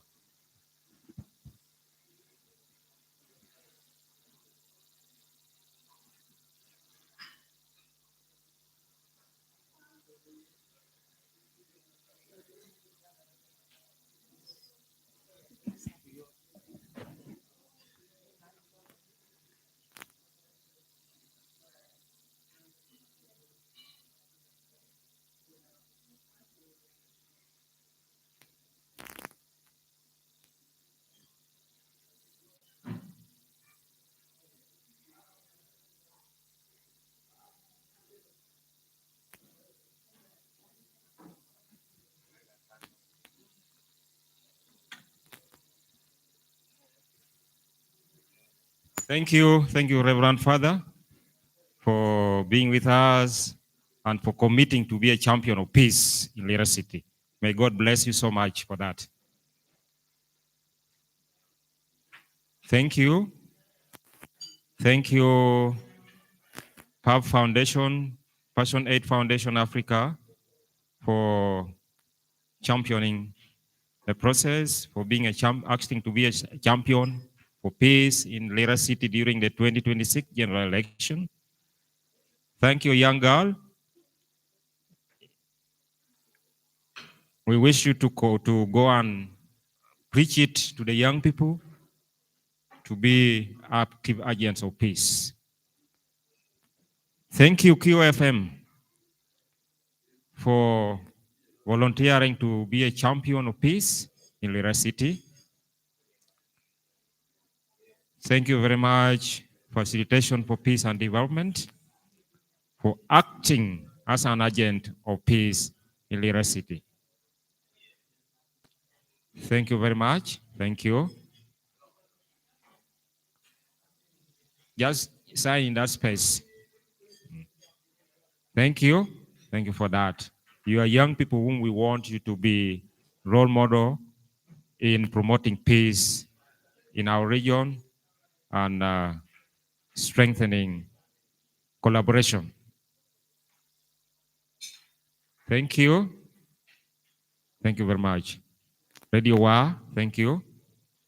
We shall work together to promote this peace together. Thank you.